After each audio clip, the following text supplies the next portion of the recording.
champ Darren McCarty and the golden voice of Neil Rule. Live on the Woodward Sports Network, 99.1 and 93.5 The Roar, the Woodward Sports app, and anywhere you listen to podcasts. Let's talk some sports. It's Big D Energy. What up, though? Welcome back to Big D Energy. It is a Wednesday morning. I'm with the four-time for people in chat. All you gotta do for only saying 3 times.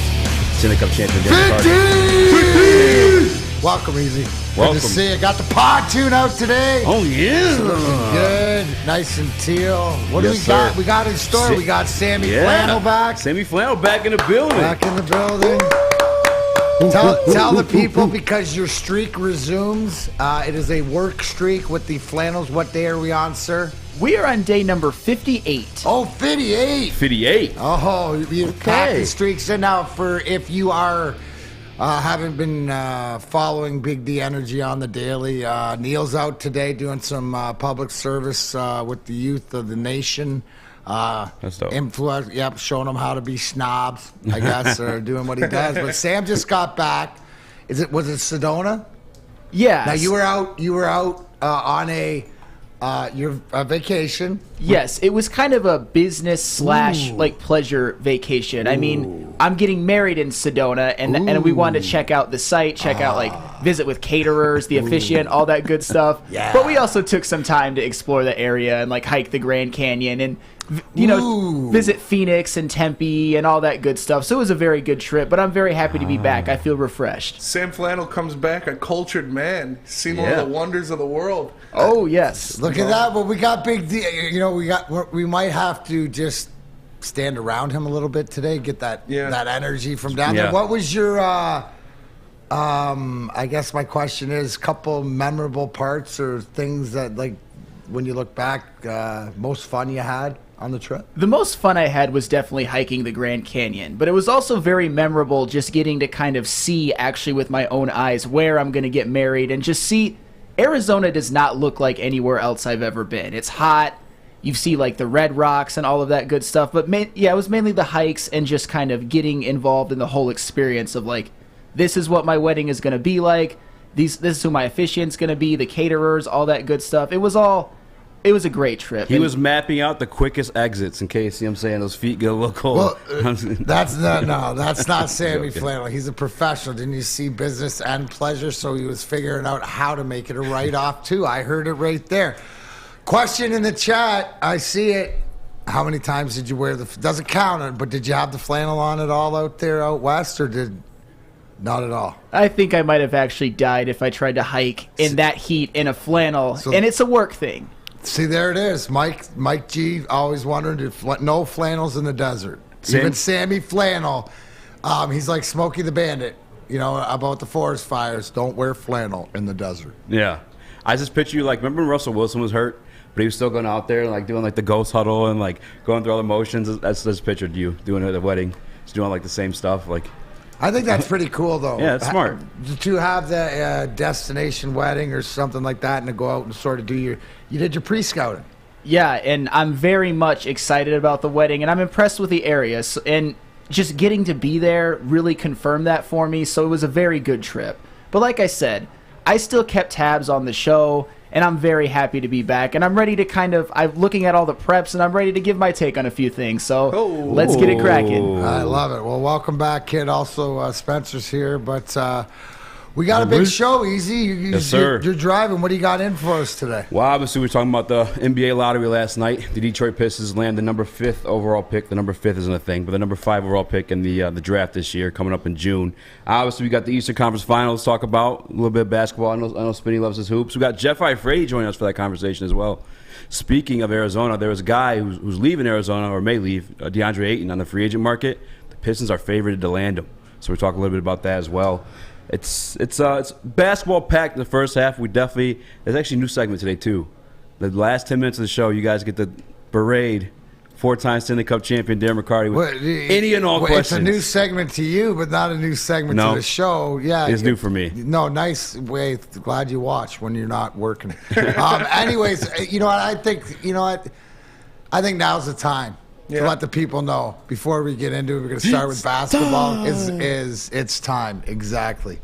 So to let everybody know how much Spencer and I care about you people in the show, we were not happy at all because we sit here and the whole reason that we talk about the Detroit Lions not tanking but losing graciously at the end of the season was to get into the pick, to get a top 3 or worse 4 pick, right? That's what I've heard, and this is coming from the non-basketball guy. All I've heard is we want the first 4. Well, we didn't get the first 4. We got the 5th. And if you believe in karma, I did some digging on the Twitter machine, as my friend Bully Ray says, and we found something out. So, Spence, if you would pull this up. Last night, before the draft, our boy Easy has this tweet for the radio audience. It says, quote, "I'm so confident in Troy Weaver that I'm not even tripping where we land in the draft. Hashtag Detroit basketball. I hope you're happy. It's Easy's fault. It's always Easy's fault. Now what are you going to do?" Do you believe that, Sam Flannel? Can you believe that this guy carries around this much gall, flies in on his private jet from Sweden after going to get the scoop on all the Red Wing Swedish guys? Who knows where he stopped off, but he comes back and he's dropping dimes like this. Do you believe this guy? I'll tell you what, in my opinion, it really does matter if they would have gotten the top 3 picks. So I don't think it's a good idea to just be like, oh, it's Troy Weaver, he's going to get a player. They needed that top 3 pick, and they didn't get it. Is that not, you were just in the Grand Canyon, right? A creation of natural wonders and everything, and there's maybe a little mysticism going on out there. You do not, the day of especially, jugger the draft gods. You did, my friend. It's all good. We got Troy Weaver, baby. All good. Listen, we come to grips with the fact that we're going to get screwed with the Red Wings. We have Steve Yzerman, right? He's already done it, right? As much as we love Troy Weaver, he doesn't have a track record of doing it with another team or having it. Yeah. So as much confidence we need. You messed up. It's your fault. I'm holding you accountable. Hey. So your boy Troy Weaver, these are the questions that I'm going to ask the Juicy Jeff Iafrate. Dirty dogs, you. Dirty dogs, that's what also be a lesson. That Twitter universe, be careful what you put out. You can say, you can do, but it's going to come back. So here's the thing. Now, what he does in free agency, is that more apparent, obviously? Is this your ploy? Is this your backdoor ploy for him to get Deandre Ayton? Because if we're going to pick 5th, and there's like some dude from Iowa that you're trying to sell everybody on now, but pretty much like Sam says, there's not the game changer that we wanted. So do we have to go out in free agency and get him this year? What does this mean? This is just your fault. I'll take it. We got Troy. Troy's going to fix it. We're good. Like it's not how that works, bro. I'm not tripping. You didn't play with Troy. You can't be confident. You can't just throw that. I can. Yeah, you just That's not winning, Joy. Yeah, that's not winning. Easy.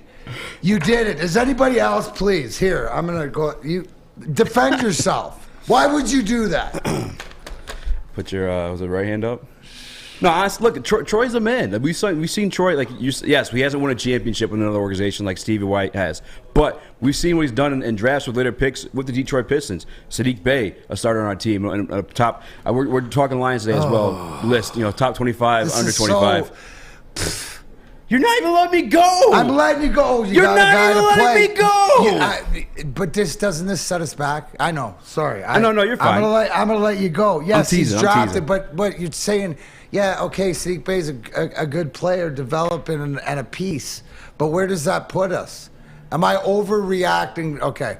Am I overreacting to the fact that drafting number 5 overall, because all I've heard from all you basketball pundits is that we got to get the first at least 4 picks, right? Like, so if I'm looking for the Pistons to turn over, isn't this like, show me this isn't worse. So you're telling me it's not worse because Troy Weaver can draft? Well, it's definitely worse, but like it's not the end of the world because Troy Weaver does his thing, man. He does his thing. He's shown it in the past. Another thing too is like, yeah, you want one of those top 4 picks, but another conversation about those top 4 picks, they're shuffling.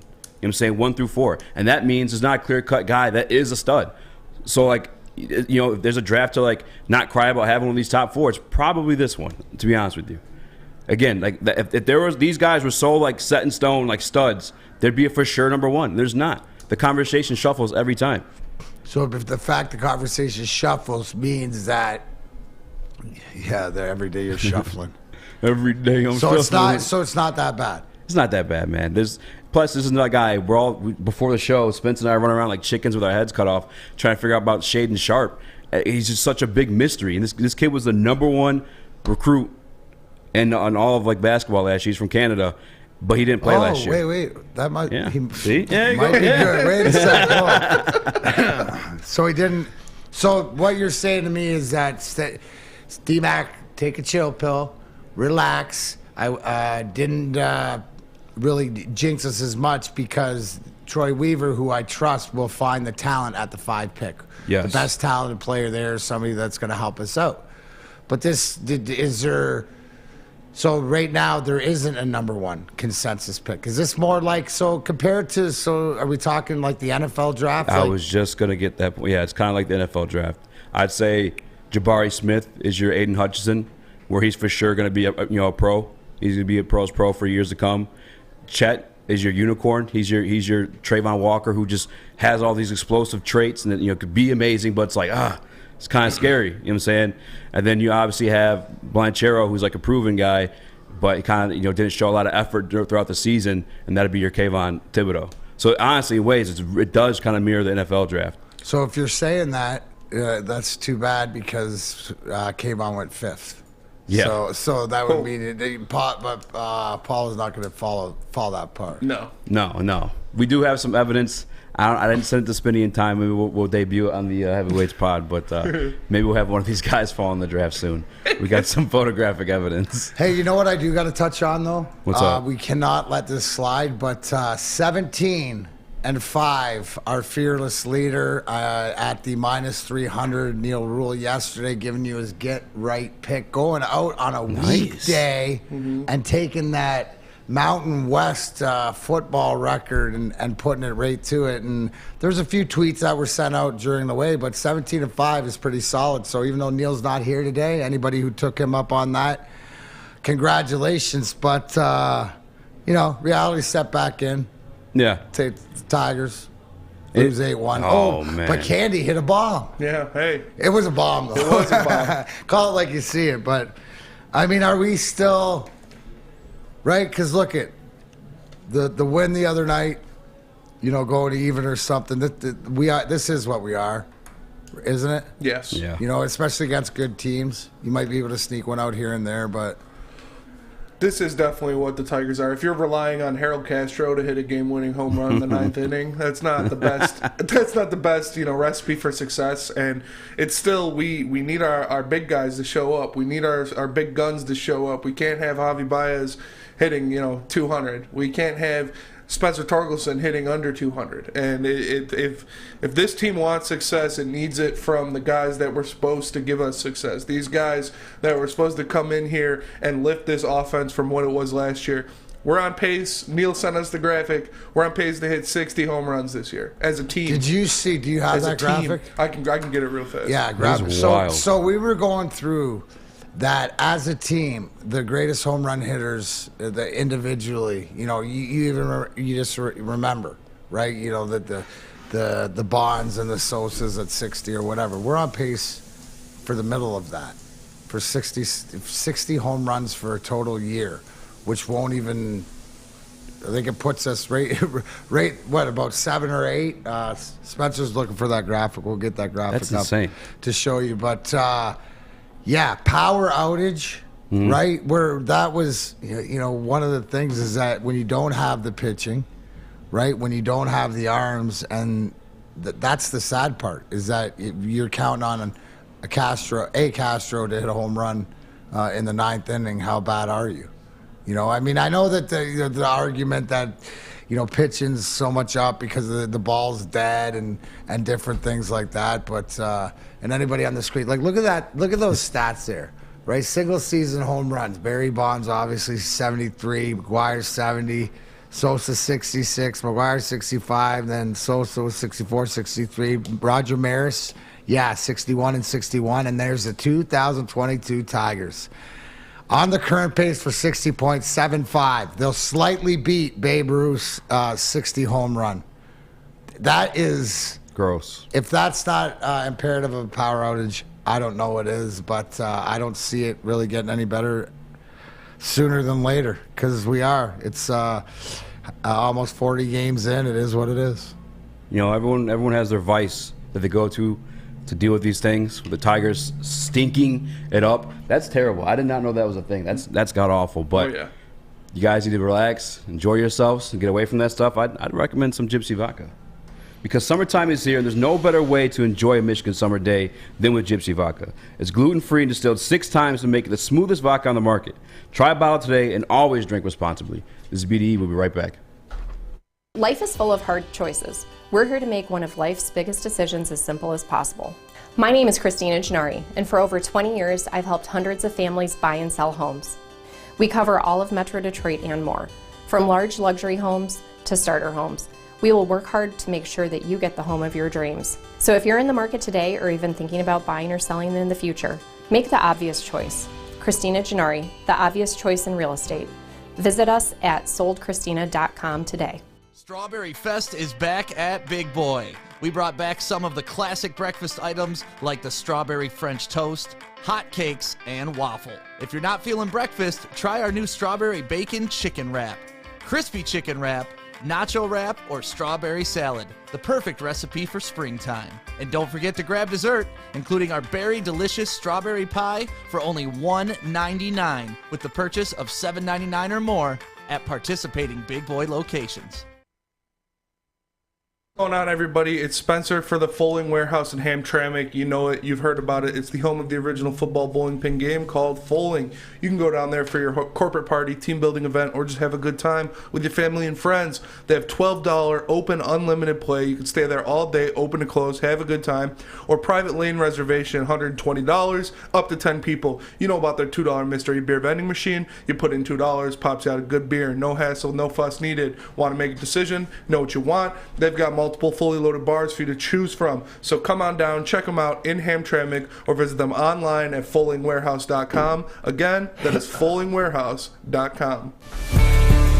What up, though, ladies and gentlemen? Welcome back to Big D Energy. I'm Easy filling in for the golden voice of Neil Rule, and I'm joined by his tag team partner, the four-time Stanley Cup champion, Darren McCarty, in the building. We got Sam Flannel back from AZ, Kung Fu Spinning, and we're joined by our Detroit Pistons, Woodward Pistons lead guys, Jeff Iafrate. What up, though? Juice. What's going on, man? Thank you guys for having me. Juice. We don't have the number one, but it's still a good night. Yeah. You know what? We're okay. We don't have the 2, 3, or 4 either.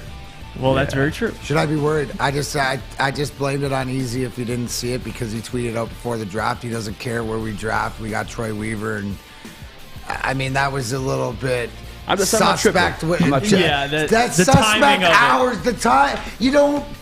Jeff, can we agree that if I'm coming from the hockey circles and you're coming from the basketball circles, but still, like, the draft lottery gods or whatever, you still don't want to poke at them? I mean, if you were going to do that, Easy, you should have done that pre-Red Wing draft, because it wouldn't have hurt anything, right? We needed it there. But talk to me. Talk to me about having the 5th overall pick. Easy was telling us before we went to break that this is a lot like the NFL draft, where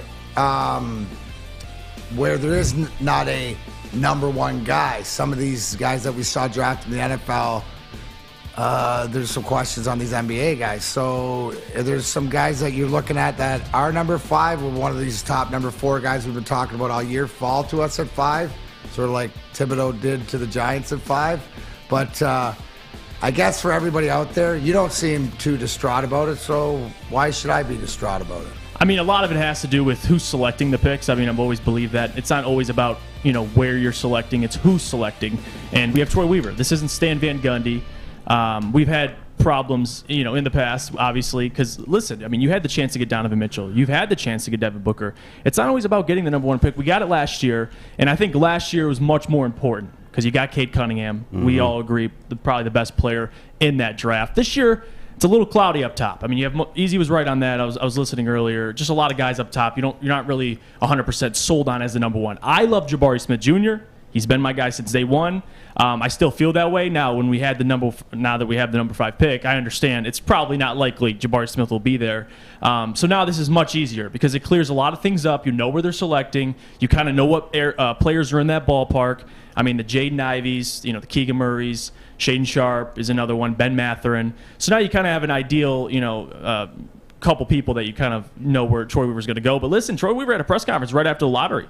I mean, they asked him, if you were to select today, would you feel comfortable? He said, absolutely. I could take the pick. We could turn it in right now. So that just shows you the confidence he has. So it's about who's selecting. It's so important. Now, at 5, if you were selecting, what name are you drawing? Who do you want for the Pistons at 5?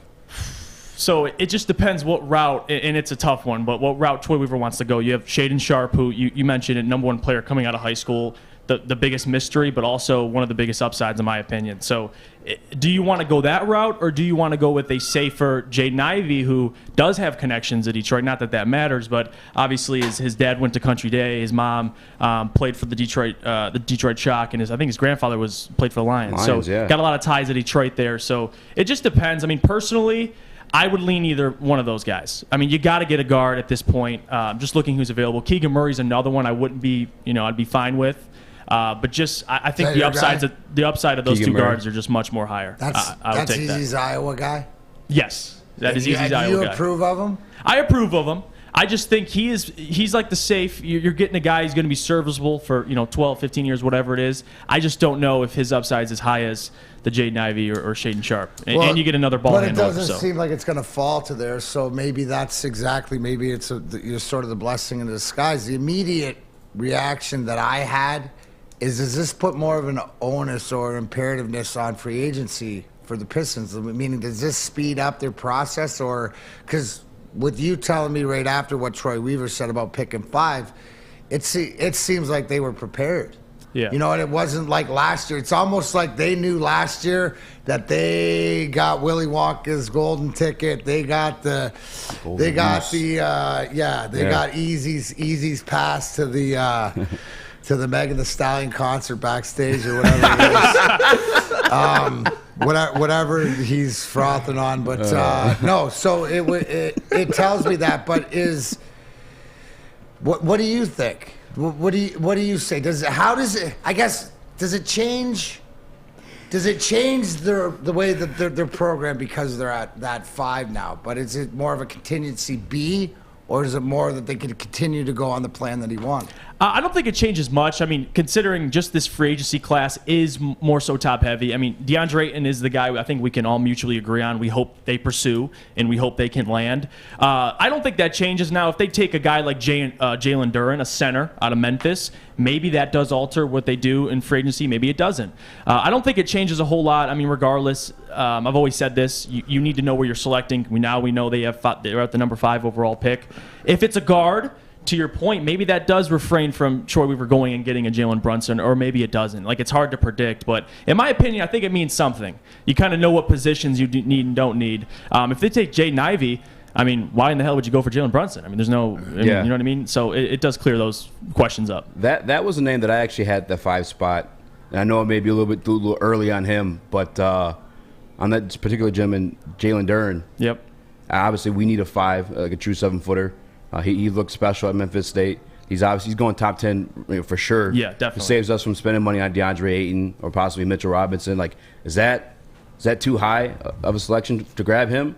No. And listen, obviously I'm not making the selections, but I would say this. If we take him at 5, would I be surprised? No. Yeah. He's worthy of that top pick, and that's why I think it's so great to have a guy like Troy Weaver in this draft, because it's cloudy. You don't have a for sure guy at 5 even. You can probably go name 4 or 5 guys. Yes. So in that case scenario, I'm confident who we're representing, because Troy Weaver is the best. I mean, he's coming from Sam Presti, an organization that built KD, James Harden, Russell Westbrook, Ibaka, Steven Adams. All these guys were through the draft. Like, they know how to draft, and Troy Weaver was a scout during that time. So, and listen, you got to understand, the last 2 drafts, he's had 3 guys that have made all rookie teams. Yes.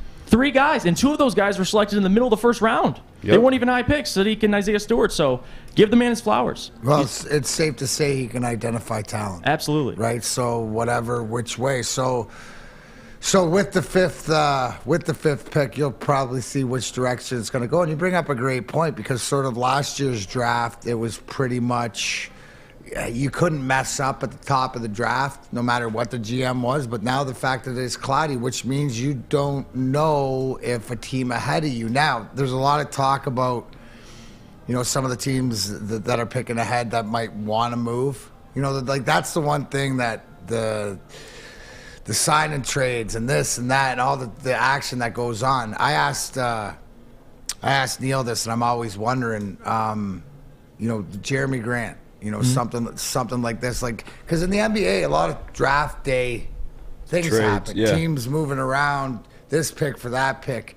Do you expect the Pistons to be busy, or maybe it's not a Pistons question? Do you expect this draft, because it's so cloudy, to be busy like that, and maybe that's where Troy Weaver has tricks in his sleeve, I guess? Yeah, I think, in this draft specifically, I think it's cloudy, but it's also deep. I think there's a lot of talent. So, yes, if you could find a trade partner for Jeremy Grant and move into that middle of the first round like they did with Sadiq and Isaiah Stewart, I would be on board with it. It just depends what you're getting. It's always return on investment. Like you have a guy like Jeremy Grant who every contending team would love. Like he is, the player's player. Like every a team wants a guy like Jeremy, versatile, can guard multiple positions. I mean, people give him crap sometimes, but it really it's overstated. Like he's a great player. So it just depends on what the offer is. D-Mac, I mean, if you look at, he didn't trade him this year because of what was getting offered. He felt like it wasn't good enough. So I wouldn't be surprised if Jeremy's still on the roster come September, October. So we'll just see. It just depends on what they get offered. If you get a team to bite and you get a top 15 pick, I think that's a good trade. Right. As long as you get something else with it, obviously. Real quick, do you think Jeremy is worthy of buying back in the top 10? Do you think he holds that type of value or no? It's tough to say. I mean, obviously, teams at the top of the draft are bad, and they don't want Jeremy Grant, so it'd have to be somewhere in that 10 to 15 range if we're talking realistically. But it just depends on who's offering. How gullible are they? I mean, can Troy Weaver? We've seen him, fleece the Kings with Marvin Bagley. Yeah. You never know what he can do, so it just depends. You might get someone gullible, you might not. You might stay on the roster until you find a fair deal. And again, guys, I know we got the 5th pick. Everybody expecting 1 through 4, but you need to chill. You need to relax. Take care of your mental health, and a great way to do that with the Sports Marketing Agency. The Sports Marketing Agency helps spread awareness about mental health and substance abuse. Their new podcast, This is the F Word, helps spread awareness on fentanyl and other addictions. Go to thesportsma.com if you are struggling to know someone or know someone who is. And again, guys, they help you guys. This is a good friend of Braylon's. We met him, former NFL wide receiver. He comes in, anything, mental illness, mental health just in general, man. The SMA is there for you guys. This is Big D Energy. We'll be right back with Jeff Iafrate talking more Detroit Pistons following the draft lottery. Thank you to all the fans for making Woodward Sports your #1 online destination for Detroit sports. We promise not to drop the ball. Hi, my diamonds. It's Crystal with an X. You want to get hot and perfect like me? Here's my super easy routine. Drink at least a gallon of water before you wake up. Attach a weight to everything in your house. Hello? Sell your car and just sprint everywhere. Scream when you exhale. Don't follow Crystal with an X. Do your own thing at Planet Fitness with tons of equipment and free fitness training in our clean and spacious clubs. Join now for just $10 a month and cancel anytime. We don't like to brag that we are the toughest sports network in Detroit, but we do have a guy named Darren McCarty on our side. Lemieux and McCarty, who've had a good knockdown drag up. There they go, right on the whistle. They were talking to one another. Woodward Sports. OddsTrader.com, #1 site for all your game bets. So begin your handicapping journey at OddsTrader.com. What they do is they got all the play-by-play updates, all the live scores and bet tracking downloads at OddsTrader right from the app. So go to your app store, download OddsTrader. You get the best price on every game, multiple sports books. You can check out all the lines across the board, all from one easy place. It even has player statistics and key game stats that are all available at oddstrader.com. Use BetTracker to keep records of all your games and betting activity like we do for Neil Rule, 17-5. Oddstracker.com. Tell them Big D Energy sent you. What up, though? Welcome back to Big D Energy. I'm Easy filling in for the golden voice of Neil Rule, and I'm joined by the four-time Stanley Cup champion Darren McCarty. We got Flannel Sam in the sound booth, Kung Fu Spitty on the ones and twos, and all you guys listen, man. Shout out to you guys. Thank you guys for listening and rock with us every single day. Woodward Sports Network. We're a brand new network in the Detroit market. Obviously, you guys here, you love Detroit sports. Thank you for rocking with us and supporting us. Make sure you hit that like button. But Jeff, there's a big question mark in this draft. And I know we're talking about Deandre Ayton a little bit too, and Spinny, I want you to jump in this too if you have any questions. But Shaedon Sharpe, yeah, what is this? I've never seen anything like. I can't think of anything like this in recent memory. Like, why is he so highly regarded and we haven't seen him on the court? Well, we kind of hinted at it earlier, but number one player coming out of high school. I mean, he out of Canada, obviously 6'6". He's got size. It was unofficial, but he had a vertical test. 49 inches. Like it's ridiculous. And I think Michael Jordan had 48 inches. I think that was his. So it's like this kid can fly, athletic. That's kind of my ideal backcourt with Cade. I always wanted another tall guard with Cade, and kind of does maybe opposite of what Cade does great at, other things. And listen, Shaedon Sharpe kind of fits that mold. I think he has the highest ceiling in the draft. I just think teams, they like to look at other players, especially when this draft is so cloudy. You kind of go, well, you know what? I'm going to take a guy who went to college, and I got to see him play this year. Like, teams kind of shy away from him taking a year off, which is kind of, I don't really agree with it because it's still upside and potential.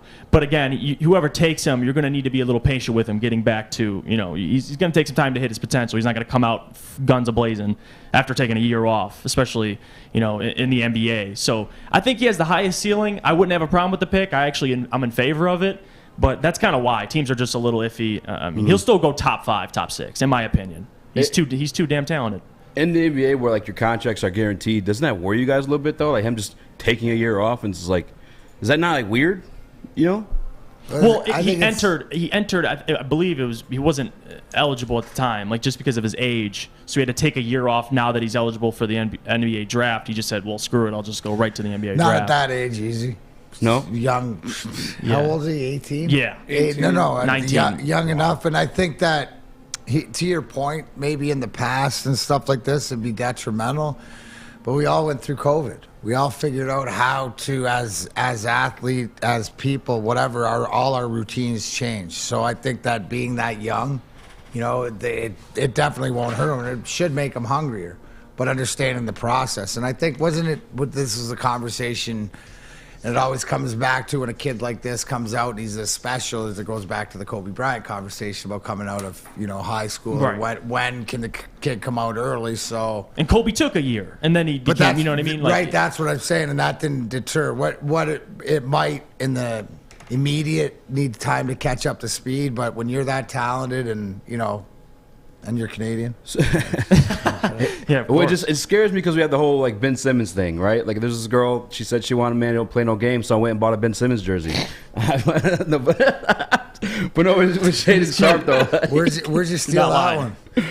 Some internet meme. Yeah, that's I was gonna say, okay, good job, D-Mac. You had to call him out. Listen, I got next couple days. Shameless. The D-Mac show tonight and tomorrow, South Lions. So I know.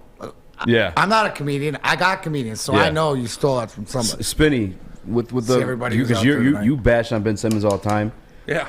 How's this any different for you? Like, what changed this for you? Ben Simmons is a chump. Well, first of all, it's college and not the pros. He's not getting paid for it. He's not signing a contract. I think they shouldn't have to go to college. I think if basketball players want to come out of high school, they should be able to come out of high school. Because why? Forcing them to go to college, and I mean, now they're getting NIL money, which is still not worth it. You can go out there and you can have a Paul George or you can have a Kevin Ware injury and you can have your career destroyed right in front of you. And so we heard some inside information from Pistons Talk, our guy Anthony in the back, saying the real reason he sat out was because he was cooking Kentucky players in practice. He was murdering every player on that Kentucky roster, and they wouldn't have been drafted as high if Shaedon Sharpe would have went out there and he would have put on a show. He would have went out there. He would have been the clear number one pick. He would have this guy. Well, maybe not the number one pick, but on that roster, he would have been the clear highest draft pick. And so they wanted to save these guys. And it was in. I read a couple articles, and they said, "Oh, it's all in the plan that he's sitting out this year." Kentucky assistant coaches, it's in the plan that he's sitting out this year, and he's going to come back next year, and he's going to lead the team. And he said, "Screw it. I'm going to go make $100 million in the NBA. I'm not going to be playing college basketball again." I don't blame him at all. Now, if you sign a contract and you're getting paid hundreds of millions of dollars and you're sitting out because you're Ben Simmons and you're a chump, that's a different story, Different case, Easy. Yeah, that makes more but sense. Easy loves chumps. Yeah. All right, so we talked about Jalen Duren, Jeff. Yep. And obviously DeAndre Ayton, the Detroit Pistons. I don't know if you saw this. Actually, no, you're the one who brought it up last night on the Pistons stream. Yeah. We're the favorite to land him. Who would you rather have, given the choice between the two? Would you rather have the Pistons draft Jalen Duren at 5, or spend some money on DeAndre Ayton? That's listen, the answer's easy for me because, no pun intended, it's easy for me. Easy, baby. All I'd have to do is you draft, Jaden Ivey or Shaedon Sharpe, and then go spend money on DeAndre Ayton, and then now you got an even better team. Yeah. So, that's kind of how I know what DeAndre Ayton is. That's kind of my process of thinking. Like, he's a great player. Now, how it ended with the Phoenix Suns, I think he's definitely out of there. There's a chance they can re-sign him. Of course, he's restricted. They can match the offer, but just the turmoil. The Suns have a lot of other contracts coming up the books in the next couple of years, and I think he wants to explore free agency. So we'll see. I would love him to come to Detroit. I would prefer him over Jalen Duren. I think just because I know DeAndre Ayton, I don't even know if he's hit his full potential. He's a beast. And he's still we'll only see. 20 years old. He needs to be in a spot. He just feels disrespected. Where he's nurtured a little bit, not babied, but nurtured. Some guys need nurturing. You know what I mean? In a different way, and that comes from inside your locker room more than anything else. And I think this is more to the dysfunction of the Phoenix Suns and of Chris Paul maybe as the lead, like the Chris Paul, like the work hard in your face, all this stuff, get to do that. The stats speak for themselves, but there's a fine line to get over the edge, and it's a dressing room nurture, and it's not by one person, it's by the whole locker room in a way. So I'd like to just see him, because do you not agree, Jeff? What we saw at the end with DeAndre Ayton and Williams, the coach, and stuff like that, this is just something that had blown up and then losing, and that just magnified it. It's been building up. It's been built up. But I think that's the everything's great over here. We're winning games. We're number one. Look at this. And it really isn't that good. So we can agree that he's not going to be a Phoenix Sun again, more than likely. I think it's a 50-50 more so. It might be the Suns. He might not want to be a Phoenix Sun, but I think the Suns might be like, listen, he's too damn good. They know how important he is to their team. So, listen, I would also have no problem with the Detroit Pistons not really spending big money this offseason. I've also said that. So, it just depends. We'll see. Isn't the big money offseason next year? In the next couple of years. And even not, you can get a trade. You saw the New Orleans Pelicans. They went out and got C.J. McCollum midseason. What did it do for their team? You can go out and get different players. So don't count out midseason acquisitions. Never. Can't do it. The Game 7 doesn't change things for you, though? Of course, but I think like D-Mac was kind of alluding to as well, this is a former number 1 overall pick that is a key part of your team, and you don't get him a deal done as an extension. You let him play in the last year of your deal, and there's no guarantees with that. He could have got injured this year. That's a big possibility. So I think it's just a lot of disrespect. Who knows? The Phoenix Suns and their organization, what they're going through from the top to the bottom, more so at the top as of late legally. But there's things they got to work out. I don't think they'll let DeAndre Ayton go. But listen, if we're talking the big fish in this class, it's DeAndre Ayton to me. I don't want anything else. Flannel Sam, you said you were excited about today's show. Was this a topic you had an opinion on? Yeah, I mean, Deandre Ayton, he looks like he's on his way out of the Suns, like Jeff said. The way it ended, or possibly ended in Phoenix, it didn't look very good, but he's still so young. He's a 7-footer. He's a walking double-double. He's a 63% shooter, and he's improved his three-point shooting, although he doesn't do it very much. This is a guy that I think could take the Pistons to another level, and if we have a chance to get like a Shaedon Sharpe, or even a Jaden Ivey or Keegan Murray, that's a guy that could pair with them and could create quite a starting lineup. What do you think, Jeff? I would love it. I mean, that's a team that we talk about play-in tournament. If you're talking play-in, you got to go get. I mean, look at the East. You can go to right now and look at the standings and kind of guess who's going to be in the play-in tournament. They're still pretty damn. I mean, they're decent rosters, and the Pistons right now need a lot of things. So they got to make some moves, and I think Deandre Ayton would be that move. But we'll see. Man, I'm all over the place with this one. I'm coming in today. You saw it on Twitter, D-Mac. I said I'm going to sell you guys on Keegan Murray. But you guys kind of got me thinking about the Shaedon Sharpe thing. I'm excited at the prospect of what he could become.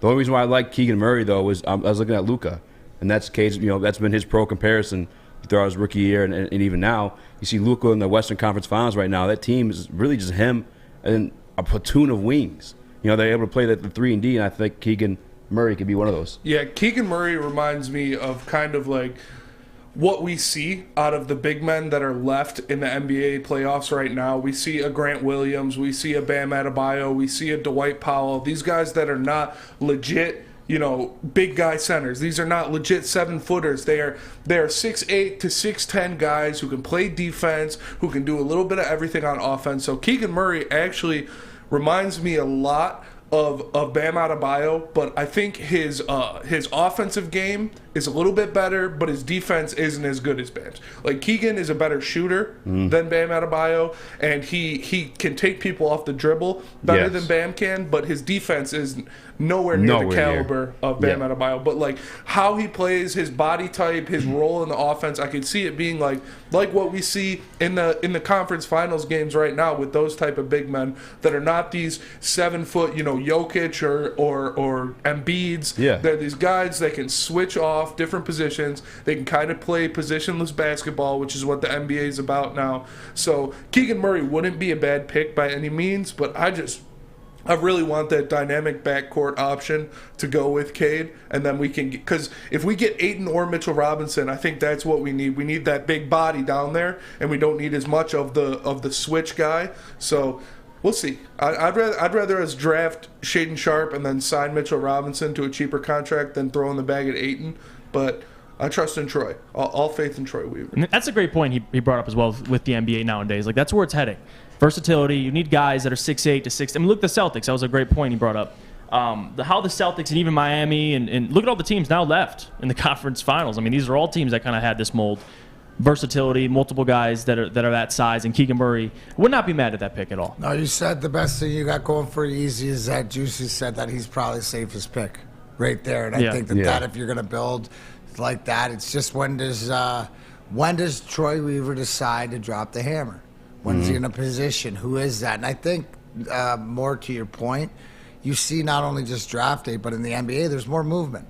There is more movement in season. Like, we didn't see it before. It's like the NFL at the trade deadline. You never used to see anybody get traded. Now there's movement. I think they get the money right. So I think that the first thing that you said is what you want to get at this number 5 pick is a guy that's going to be here for 10 or 12 years, a guy that continue to play. And from Troy Weaver's background, he's going to find the best available and the best guy. And you know what I'm going to do when he finds that guy? What are you going to do? What are you going to do, brother? I'm going to tell him about Lady J's haircut for men. 168 of them, no matter where he can go. Because then they can come here and look fresh before they hit the court. At LCA, yes, you can too. As you know, we broadcast from the headquarters, the global headquarters of Lady Jane's Haircuts. It's awesome to be able to get off here. Boom.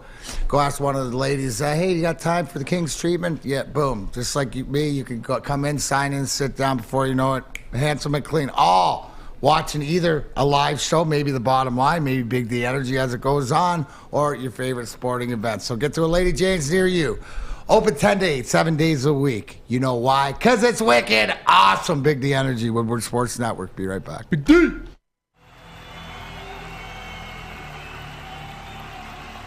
He's going deep, right side. Oh, that is Edwards out there. He goes up in the air at the goal line. Hey, it's Brandon Edwards here, wanting to welcome the sports marketing agency to Woodward Sports Network, to the family. Glad to have you guys. For the last decade, the sports marketing agency has literally leveraged athletes around issues such as mental health and substance abuse. Glad that we can finally start trying to get the stigma off of mental health that's been there for all these years. You don't have to go to the beach, man. You don't have to get your butt crack full of sand. You just need a little chili peppers, man, to get that glowing beach chili peppers tan. Woo! With 26 locations in the Metro Detroit area and more coming, Chili Peppers Tanning is where you'll find the cleanest salons in the D. Join the Pepper Club for the best deals on unlimited tanning. Head to chilipepperstanning.com. You just need a little chili peppers, man. What up, though? Welcome back to Big D Energy. I'm Easy, filling in for the golden voice of Neil Rule. I'm joined by the four-time Stanley Cup champion, Darren McCarty. We got Flannel Sam in the audio booth, Kung Fu Spinny in the ones and twos, a.k.a. Spin More Racks, a.k.a. Mr. 10 Nicknames. But real quick, before we like the finale and the basketball stuff, and we can bring it back up if you guys want to. I see the chats bumping at that stuff. But Spinny, what do you think about this from my guy Keegan Murray? Because this is a point I wanted to make before we got into the Deandre Ayton stuff. Upside, Michael Porter Jr. Yeah. Low I side, can see Otto him. Porter.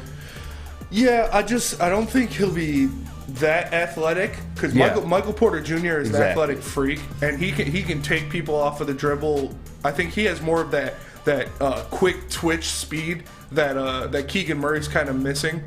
I can see him having a similar offensive skill set though, because he is a good shooter. He can shoot from outside. He can shoot on the block. He's good at. He has got great post moves. He's great finishing around the rim, but he's not that athletic as Michael Porter Jr. Yeah. So I could see a little bit of that in him, but maybe not as much.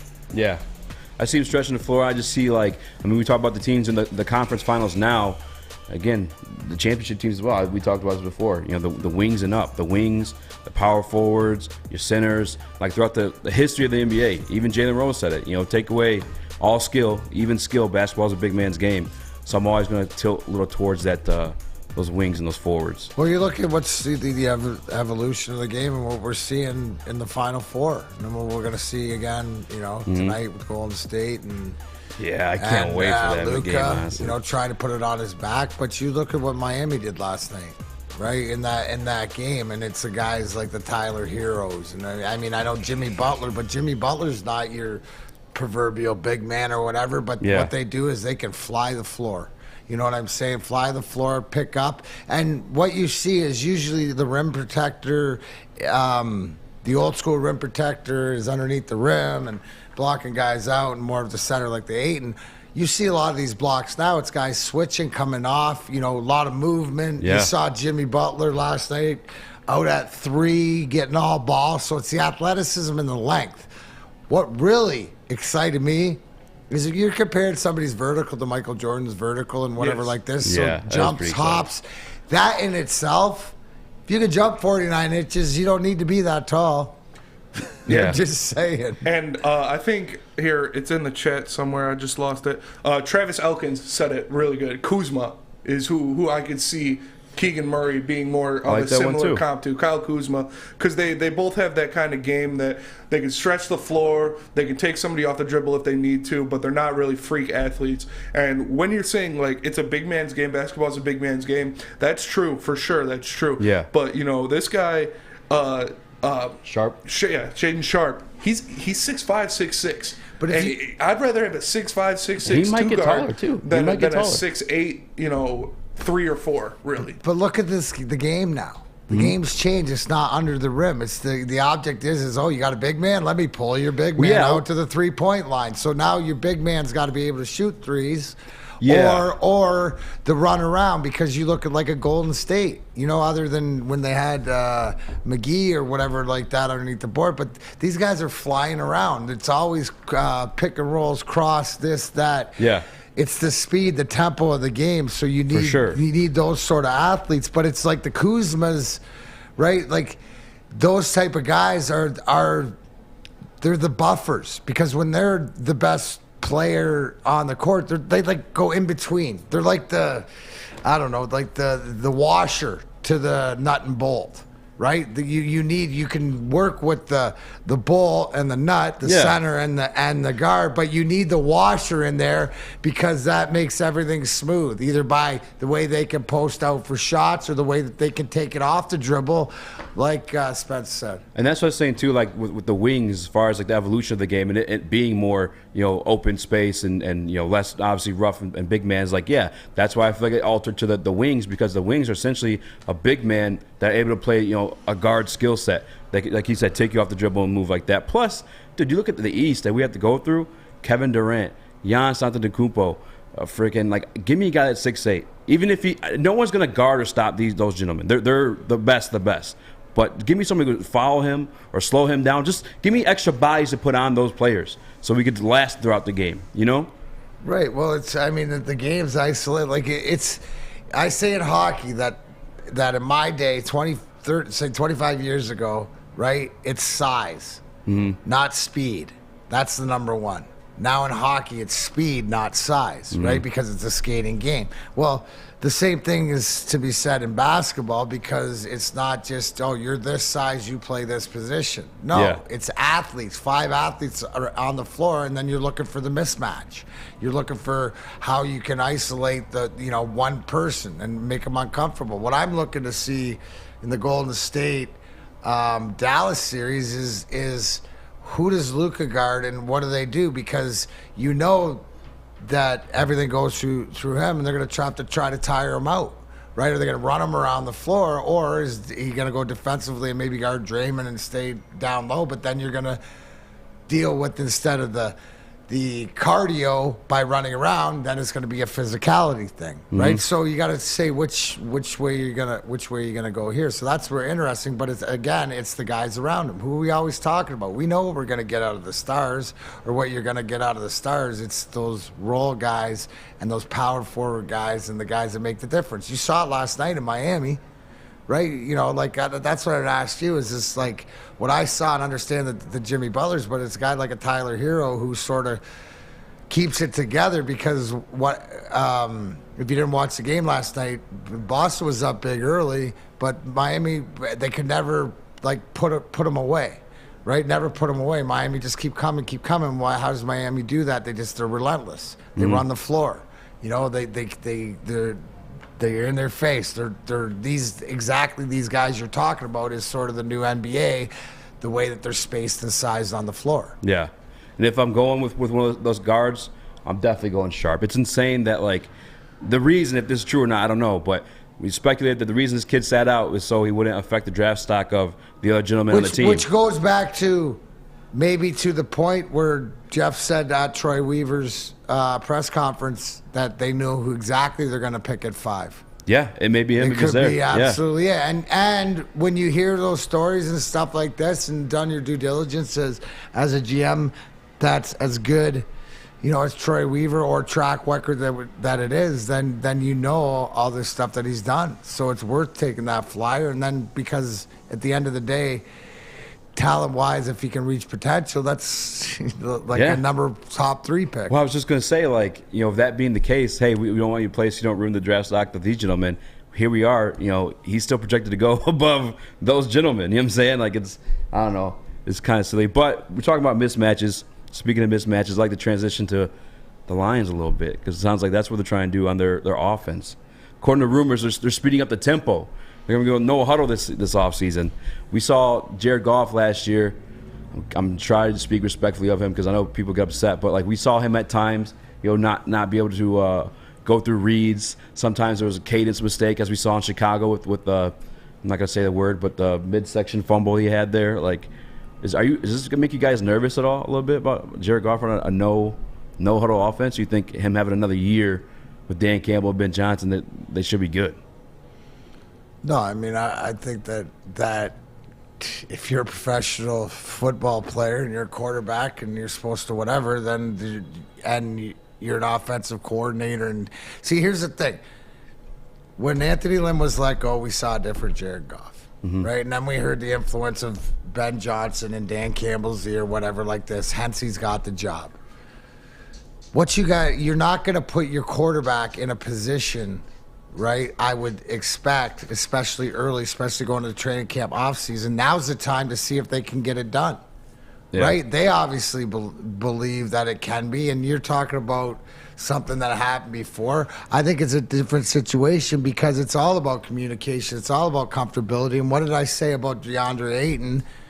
About it's a locker room thing. It's about being nurtured. I think the same sort of way you have to nurture your quarterback. Like you got to nurture your goaltender. Like you got to nurture your star. Like you got to nurture your tough guy in a sort of way.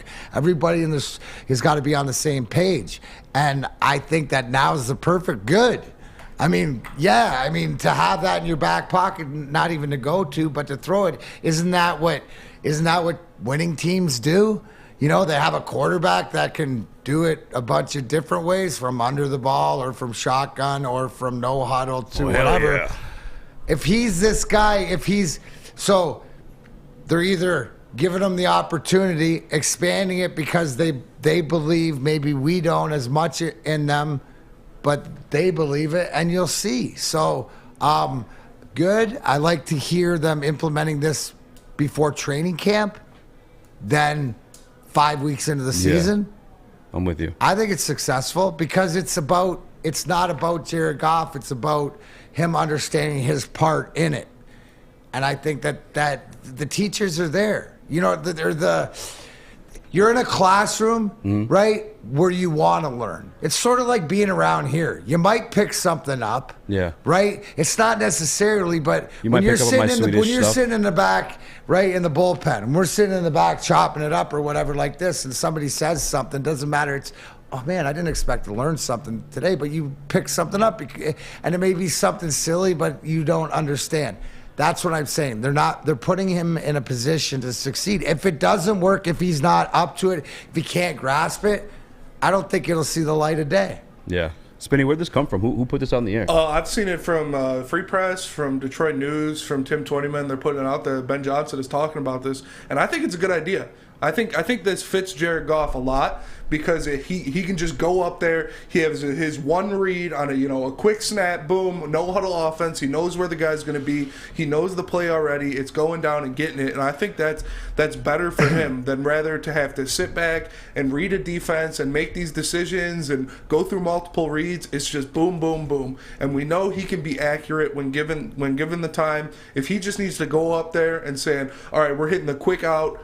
Here, if that's not open, I'm dumping it down to Swift in the flat. Boom. That's all it is. He looks at the one read, not open, boom, tossing it to Swift. So I think that'll be good for him. I think that plays to his strengths a lot, is this quick hitter, no huddle offense to where the defense doesn't have time to set up. The defense doesn't have time to see what they're bringing in, to see what guys and make substitutions and get Jared Goff into the hole of having to read the defense and go through different reads. It's just a boom, boom, boom, boom kind of thing. And I think that will actually play to the strength of Jared Goff, and I think that's a good idea for the Lions to do this. Now, I'm with you guys, too. I feel like the way you beat a lot of quarterbacks like Jared Goff is because they are limited, you take away the stuff they can do. So you're forcing them to beat you with deep throws, which he's not great at and stuff like that. When you have the no huddle, it is that type of tempo. It is that type of offense. It is Jared Goff's, his benefit. Now, trying to think it through right now in my head, though. No, the no huddle also, too, keeps the defense on the field. Oh, yeah. Right? Keeps the same formation. It actually simplifies things. What do you think about this, Sam? You're always pretty is it a cerebral thing or is it more of an execution too? Because here's the one thing, too. Amon-Ra St. Brown, Williams, all these guys, in college you have there's a lot of different systems depending on where they come out of. So I think it's more of a unit thing, isn't it? I mean, I think it's an execution thing. And in this case, I trust what Ben Johnson wants because I think Ben Johnson got a lot out of Jared Goff at the end of last year when he was upgraded to passing game coordinator. Preach. And Ben Johnson is the type of guy on this coaching staff that I think can be the superstar, kind of the offensive wonderkind that I think every single coaching staff needs. Yes, a wonderkind. Kind of one of those from a Sean McVay kind of coaching tree, and I think that would be good for Jared Goff. And whatever Ben Johnson thinks will get Jared Goff successful, that is what I want them to do. And if it's the no huddle, like Spencer said, with all the X and O's, I think it makes a lot of sense. Those Green Bay Packers, they went heavy on the defense. And they got them a defensive tackle named Devontae Wyatt. He scares me. We're going to wear him down. We're going to wear him down so much, D-Mac. He's going to need some Centron. Because he's gonna need the extra energy, all right? The summer of Centron is here. Why? And now Centron's available at Kroger. What's up? Why are you mad at it, man? It comes out. I can't control it, man. I can't. I feel like coaches talk that way. I don't know. But now Centron's available at Kroger, guys. Everybody. Come on, Kroger's like a staple of Michigan and like the Midwest. Like, everybody's got a Kroger, man. Like, Myers too busy, you slide through the Kroger. Kroger's even got better deals sometimes, man. Centron is finally there. And they got a special offer for you guys, too. Get 2 Centrons for $4. That's right. You get 2 Centrons. Get 2 doses of energy for $4 at a Kroger near you. Centron is a new energy drink for an active lifestyle. Drink it, live it with Centron. Summer in the D is just around the corner, and Woodward Sports is ready for all the heat. Go Tigers! From Detroit's #1 sports network, Woodward Sports. New to the game or a season better? OddsTrader.com has everything you need to make the right bet ahead of kickoff. Begin your handicapping journey with OddsTrader. Improve your edge by finding the best price on every game from sportsbooks in your backyard. Take advantage of the numerous sign-up bonus offers to pad your bankroll. Dive into key game statistics, player performance, and even account for the projected game day weather. Best of all, you can use the OddsTrader bet tracker to keep a log of your action. Welcome to OddsTrader, and best of luck. Make sure you download the Woodward Sports app in the App Store and the Google Play Store today. Take Woodward Sports with you wherever you go and listen live on your phone or mobile device.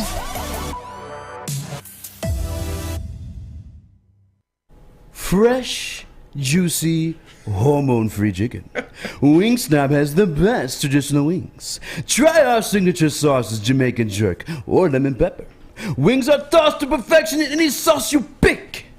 When the wings are this good, you're allowed to be a snob. Order online at wingsnob.com. Wingsnob, we just have better wings. I never know where this paper's gonna go. I'm always hoping it's behind me, but I just got a paper cut because it wasn't. So, but shout out to Wingsnob, they are great. Shout out to my man Sean Murphy, he was killing it this week, going through all shows, and Wingsnob made me think of him because that's what we had at his house when we were watching the Eastern Conference games. But anyway, I don't keep talking about this offense with Jared Goff. The only thing that makes me nervous about it is the fact that last year we did see him miss some reads, and it was painful to watch. And I'm just concerned that if that first read isn't there in that quick snap offense, that it might get ugly. I think you nailed it, Sam. Right now, we trust Ben Johnson. What's Ben Johnson think that Jared Capel's capable of? Because the stuff that you're talking about is that we saw a different Jared Goff second half of the season. So now's the time, right? You're going to get the reps. You're going to go through it. We're going to hear from Corey Woods when training camp starts. How does this no-huddle offense look? Does Goff look, worried about Goff fumbling and worried about the pressure? All these things, yeah, they're legit. You're all right. But does this... You have to go in, them implementing this, does this seem like a good idea or a bad idea? And to me, it seems like a good idea, at least until it's not a good idea, right? Some things are good ideas until they're not good ideas. Some things are not good ideas ever. Yeah, and I think this is a good idea. And we also haven't talked about how the Lions have better weapons this year, and their offensive line is getting healthy with Ragnow and, Chark and TJ Hawkinson, Swift, Amon-Ra St. Brown. This is an offense with Ben Johnson, if they run this no-huddle, that can be pretty lethal, honestly. I mean, you haven't said that about very many Lions offenses in our lifetime, Spencer and Easy. You brought up a great point right there. This is all in the confidence of your offensive line and how good your offensive line is for the no-huddle. And, Baron, you're talking about the big guys on the other teams, but it's a conditioning thing. It's a owning the line. It's if your offensive line has moved up into a top 5 offensive line in the league, then they will push their will onto teams and their people, and that will make Goff's job a lot easier. It'll make it a lot easier for DeAndre Swift. So the best thing right now is, as we always say, the availability. But this could absolutely, and to have a weapon, to be a weapon, to be able to take advantage and use this as a caveat. And I think it's one of those things, as you mentioned, it's a lot different look offense, but it's a lot different around there. So give them the ability to be capable to use these different weapons, but yeah, you got the receivers on the outside. You got a tight end that can catch. You got a slot receiver. You got running backs. You got different things. But really the key to me is the offensive line in a no huddle just pushing their will, tiring guys out because the defense can't change. I think even more key than that Sam just brought up, made a ding in my head, is the playmakers. Yeah. And that's something you heard Brad Holmes, that was a theme, narrative. He carried it all through the free agency and the draft. You know what I'm saying? We want playmakers, and that's what we have now with guys like Jamison Williams. We've had that with DeAndre Swift. Amon-Ra's proven to do that as well in the slot position. DJ Chark, we'll have to see. But I think that's what makes me most confident in that, is we have guys that could gain, that yak. You know what I'm saying? The yards to catch in space. And I think with when they're doing like a no huddle offense, like type of that's normally where you cut the field in half and you make the one read on the one side of the field, the safety or the linebacker over there, and you get these high-low schemes going where you have Amon-Ra doing a 7-yard or a 5-yard out, and then you have DJ Chark or Hawkinson or somebody over the top running a deep post, and you have DeAndre Swift coming out of the backfield. So you read that one player. So it's still that one read for Jared Goff, but it gives him multiple options to choose from. So you see if that safety's over top on DJ Chark, he just hits Amon-Ra on that quick out. That's a 5-yard gain. You get back up to the line, run another play, go to the other side. So I think cutting the field in half is really what would be really important to Jared Goff, because you still have those multiple options in that high-low type of offense, but it's still a one-read thing where you're just reading that safety. If the safety jumps Amon-Ra, you hit it over the top to JMO or to Chark going down the field. If both of them are covered, if they have the linebacker help on Amon-Ra, the safety goes over top on DJ Chark, you dump it down to DeAndre Swift in the flats. So I think it's still a one-read offense, but you have multiple options coming out of it by cutting the field in half and strictly running with those kind of options.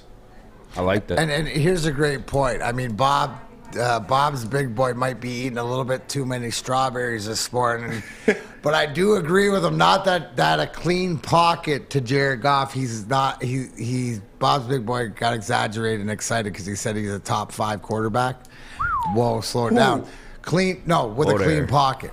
I say with a clean pocket, he's a top 12 quarterback in this league. You give him an opportunity, because we saw. So could you imagine upright Jared Goff having to make that decision of a low, of a high, or of a hook medium? Wow, you know what that reminds me of? Watching other teams that have success, right, use this. So I think that, the consistency of what we saw the last 5 games of the year is more adamant to be there. And I guess it's still up in the air a little bit, but the pieces are there. Yes. Right? When you play it out and go, oh, okay, we got a guy that can go short. We got a guy that can go mid, go long. We got things that we didn't have. Weapons that we didn't have in the past. Speaking of pieces, we got one of our teammates here. Oh, he's Corey a Woods. piece. Oh, he's a piece, all Detroit right. Lions beat writer. What up, though? What up, though, man? What's the word on this no-huddle offense?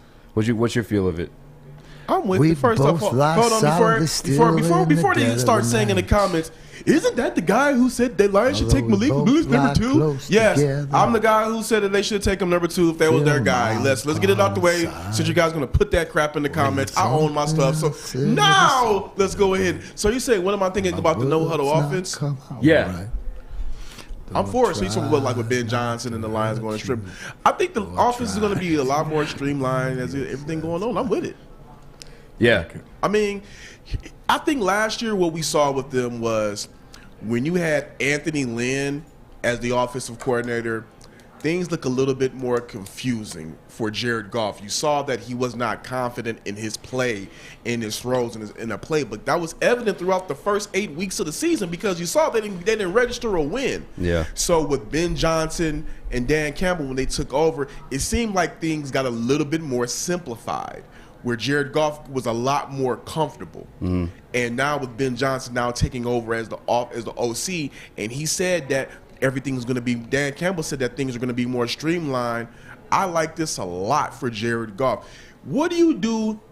What is Bill Belichick known for?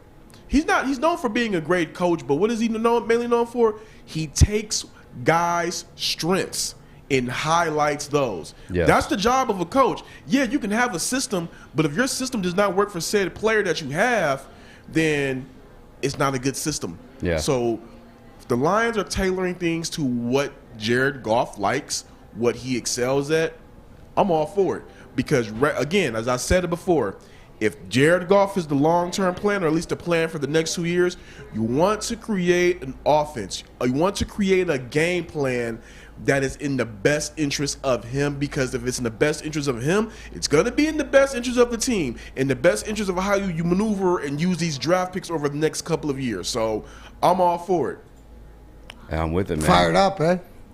Fired up a little bit, or what you think he's capable of? Because what we're saying here or talking about is you've seen things that are a little bit different, right? The second half of the year, the comfortability. So in you saying that, Corey, as far as they simplified second half of the year, made him more comfortable, they're not going to implement a no-huddle offense for him if that makes him uncomfortable. Exactly. Right? So is this not the perfect time to hear it? And as you will see it. Now, my question is, last year training camp, there was no rumbling of a no-huddle offense, or you didn't see them practicing anything like that last year? Hold on, what did you say again? In training camp last year or whatever, like, did they mess around with a no-huddle offense at all with Jared Goff? I didn't, like what I'm saying is that I didn't really see too much of that. I mean, I saw his normal check down and stuff like that. I didn't really see like too much of a no huddle type thing going on there. So it'll be curious to see how that looks this year. So this is implemented by the new offensive coordinator, Ben Johnson, because Jared Goff, in their opinion, at this time in the summer, going into training camp, can handle some of this, because this doesn't make him uncomfortable. That's what I'm asking you. Them going to a no huddle, talking about this, doesn't make Jared Goff uncomfortable, which means, right, they're all on the same page, which means that this implementation of the new weapons, which everything else, which means goes back to the conversation of, we might not see everything that they see in Goff, but they're going to give him an opportunity to be that guy. For sure. Would you not? Is that not how? Am I seeing it right? No, I would say that's fair, because, again, you still have this guy under contract for the next 2 years. So you want to see what he's comfortable with. You want to see what he's good at. Look, even at the end of this contract, end of his time with the Lions, the next 2 years, he's not even going to be 30 years old.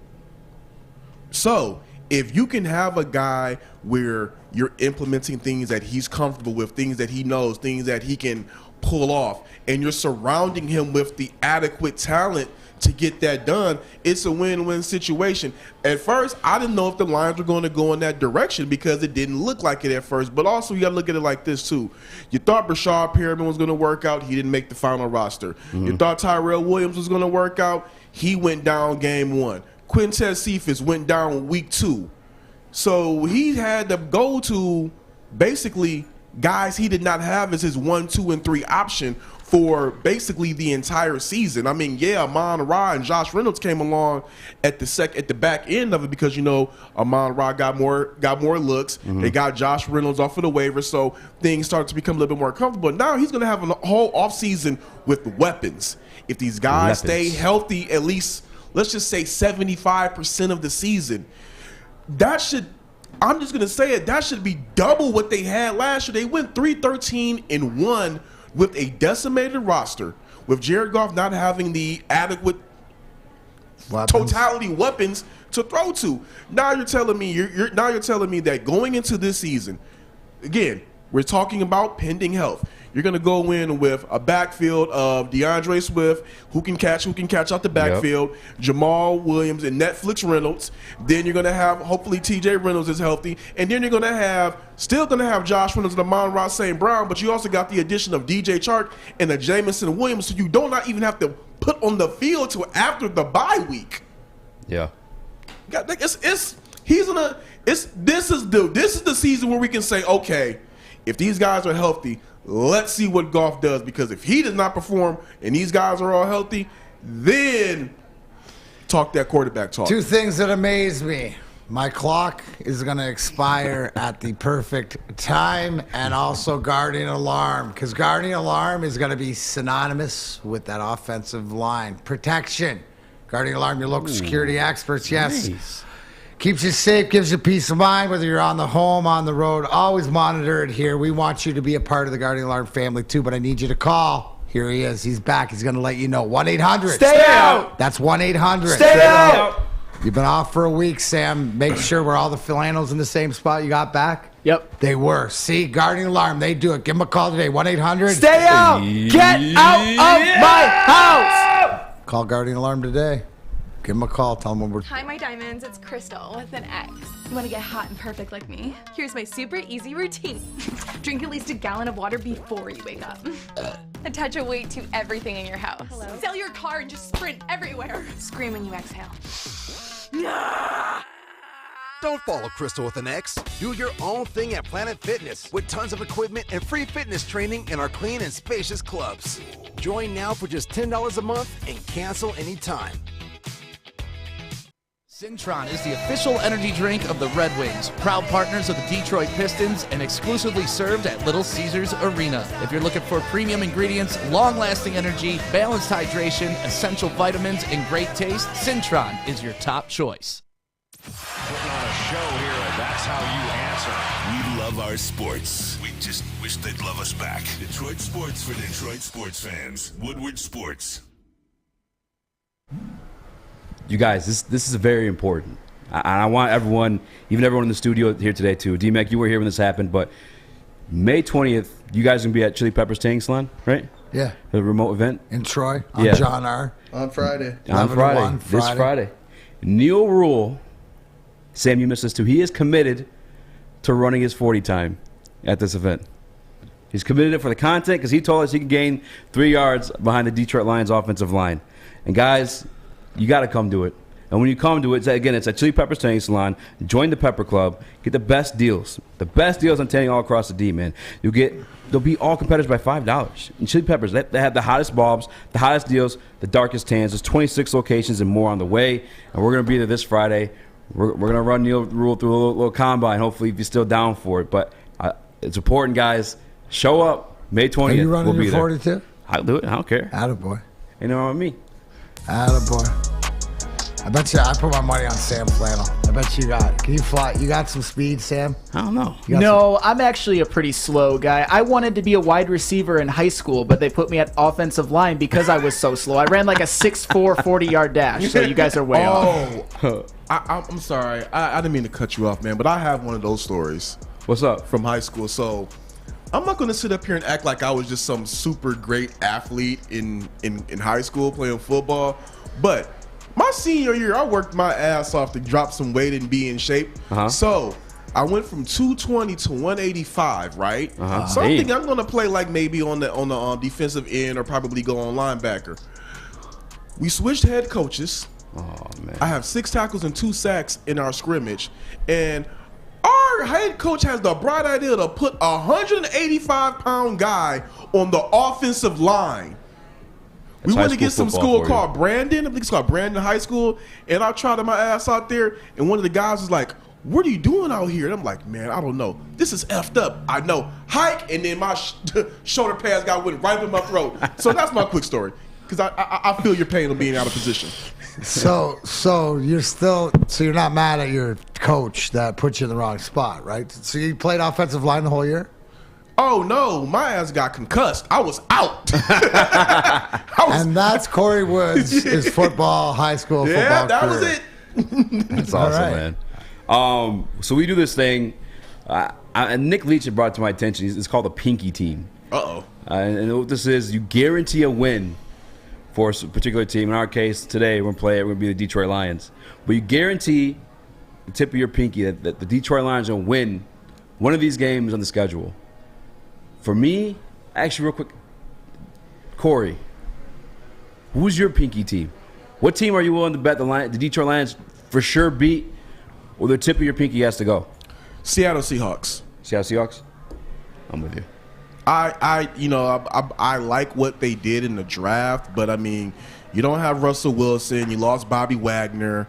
I'm just gonna be honest. If the Lions lose to a Drew Lock-led team, I will be like, what? Take my pinky anyway. Yeah. So you're talking week 4 at home against Seattle.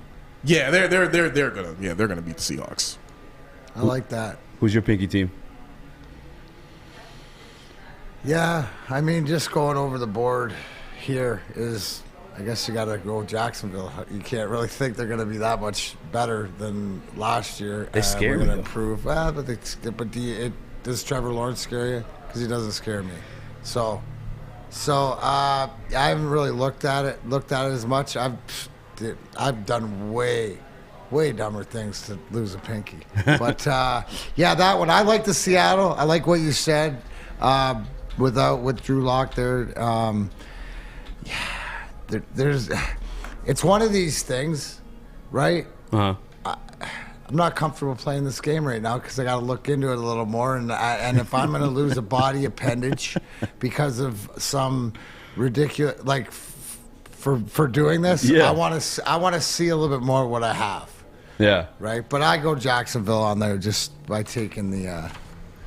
Just by taking it there. So the thing that scares me about Jacksonville is like Jacksonville would be the team that you would think like, oh, that should be a W, but for some reason, I'm not even trying to go off the same old lines. It's just one of those games you think that you will win off rip, but you end up playing down to the level of your competition and end up getting caught by a game-winning field goal or some crap like that. Yeah, I remember actually, Detroit native Allen Robinson and DJ Chark, who's on our team now, they came to Detroit and then they hit us with that one time. And I was like, bro, like, what is happening? Pinky team it's a fun game to play. I mean, I'm not committing to the action of nicking my pinky, but if I had to pick one, you want to do it? Are you gonna commit? I'll commit. I'll commit if you commit. I commit. Sounds like a heavyweights thing. All right, it's a Woodward heavyweights thing. They're committing to each other. There you go. Oh man! All right, you go first then.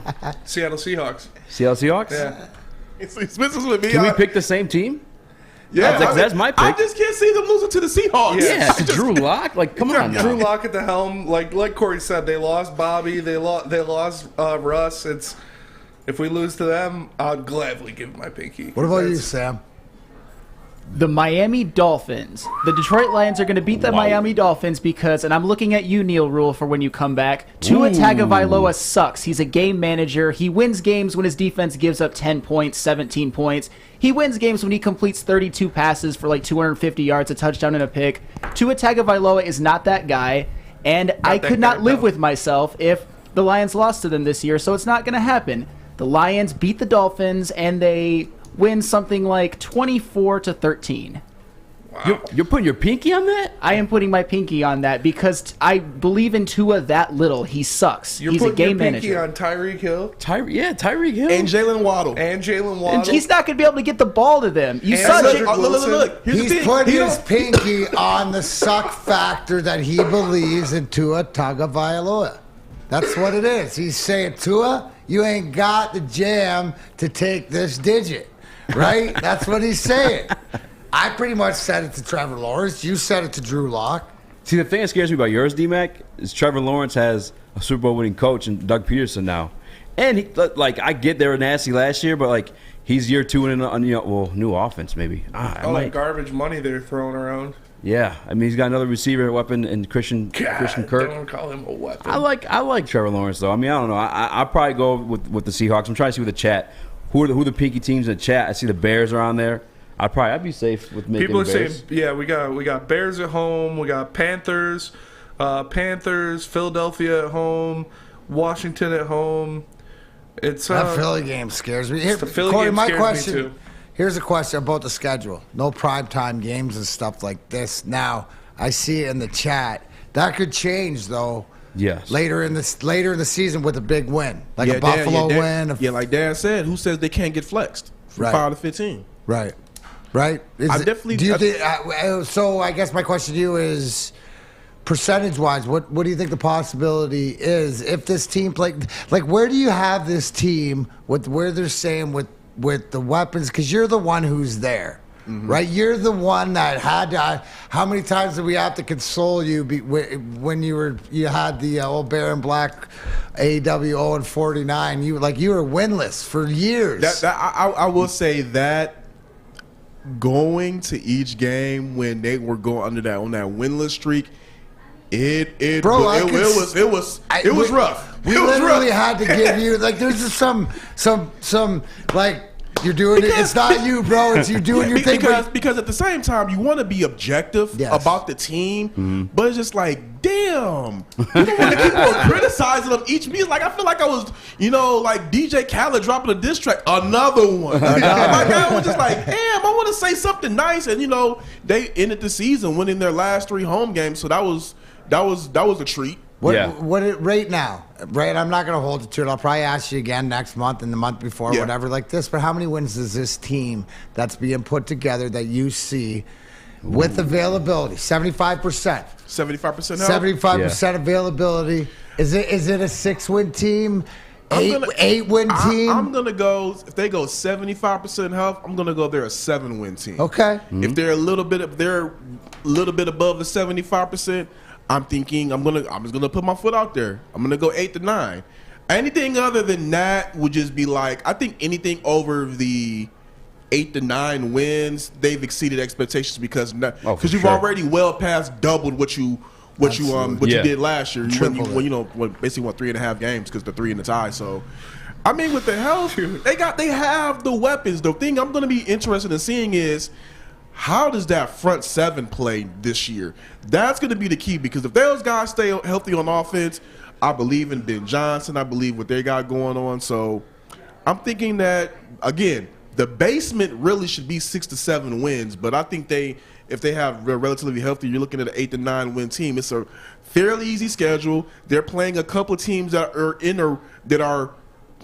a rebuild stage themselves, and I think that the Lions have, honestly, more talent on the side of the ball than some of those other teams. I think they got more talent on the side of the ball than the Giants, than the Jets, than Jacksonville. Yeah, I'll say Jacksonville, Seattle, Panthers. I mean, it's a winnable schedule.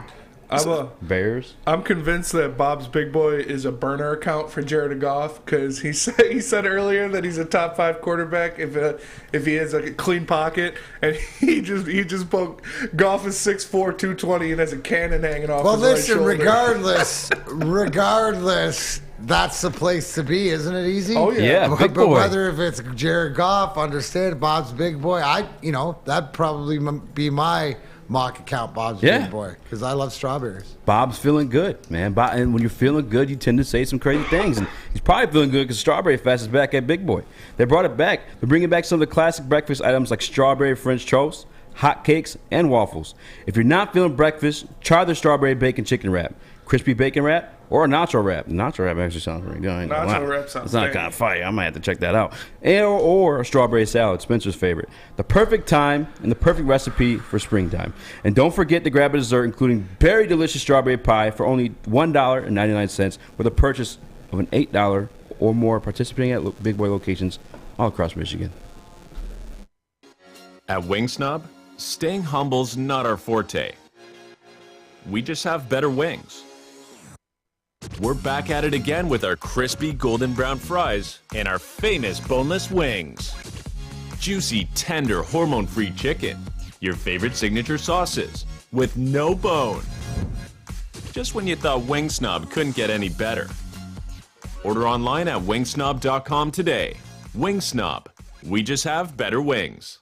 Fellas, let's be honest. We like things to be easy. We like simple stuff, like sports 7 days a week. We like things uncomplicated, like Lady Jane's Haircuts for Men. Open 10 to 8, 7 days a week. Walk in anytime. Sign in, sit down, watch your favorite team play, and before you know it, your hair will be game ready.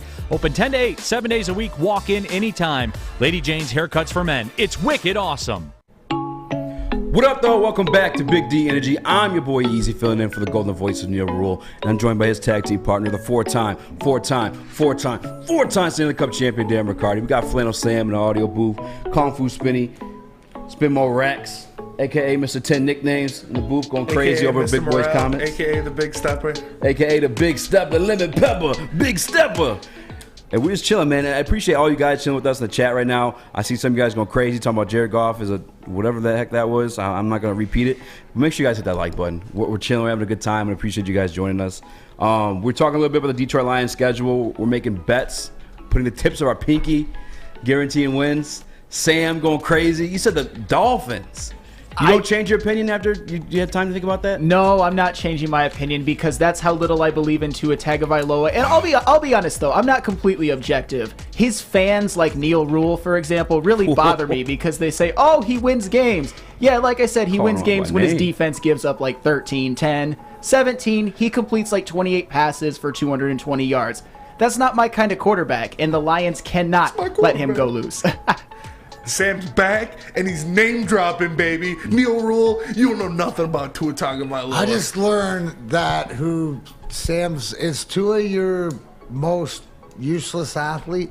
Like, I mean, like you have the less use for than Tua? Like, because you're not a disparaging guy, but you call it like that's one of your guys that you have no time for. I don't have time for him. I would say, though, he's not my most useless. My most useless would be Russell Westbrook, by far. I hate that guy. Okay. MVP. That's a good call. Hey, put that in for who's your most. There it is. Okay. Who's your most the useless athlete that you have or comes across the TV? Because Sammy Flannel back all rejuvenated, revitalized. Grand Canyon got some of that aura, got all that sun, that dry heat, and he has chose violence, folks. He dropped a promo on Neil Rule, calling him out by name twice. No, because they disagree. This is awesome to see on the tour. He doesn't believe. He's willing to throw an appendage at it. One day, remember when Nick Leach filled in for you for like the first 10 minutes? Yeah. And we were asking Sammy Flannel, those who had the Flannel Slam or Sam Flannel debate. And I was like, which one is it? He's like, I want to be Flannel Sam.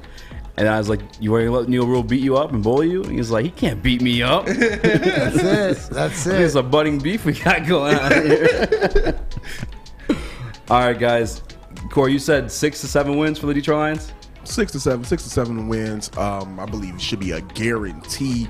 But if they go a little bit above that, that's exceeding expectation. I also want to say one thing about this. I'm looking at people trying to compare Tua and Jared Goff in the chat.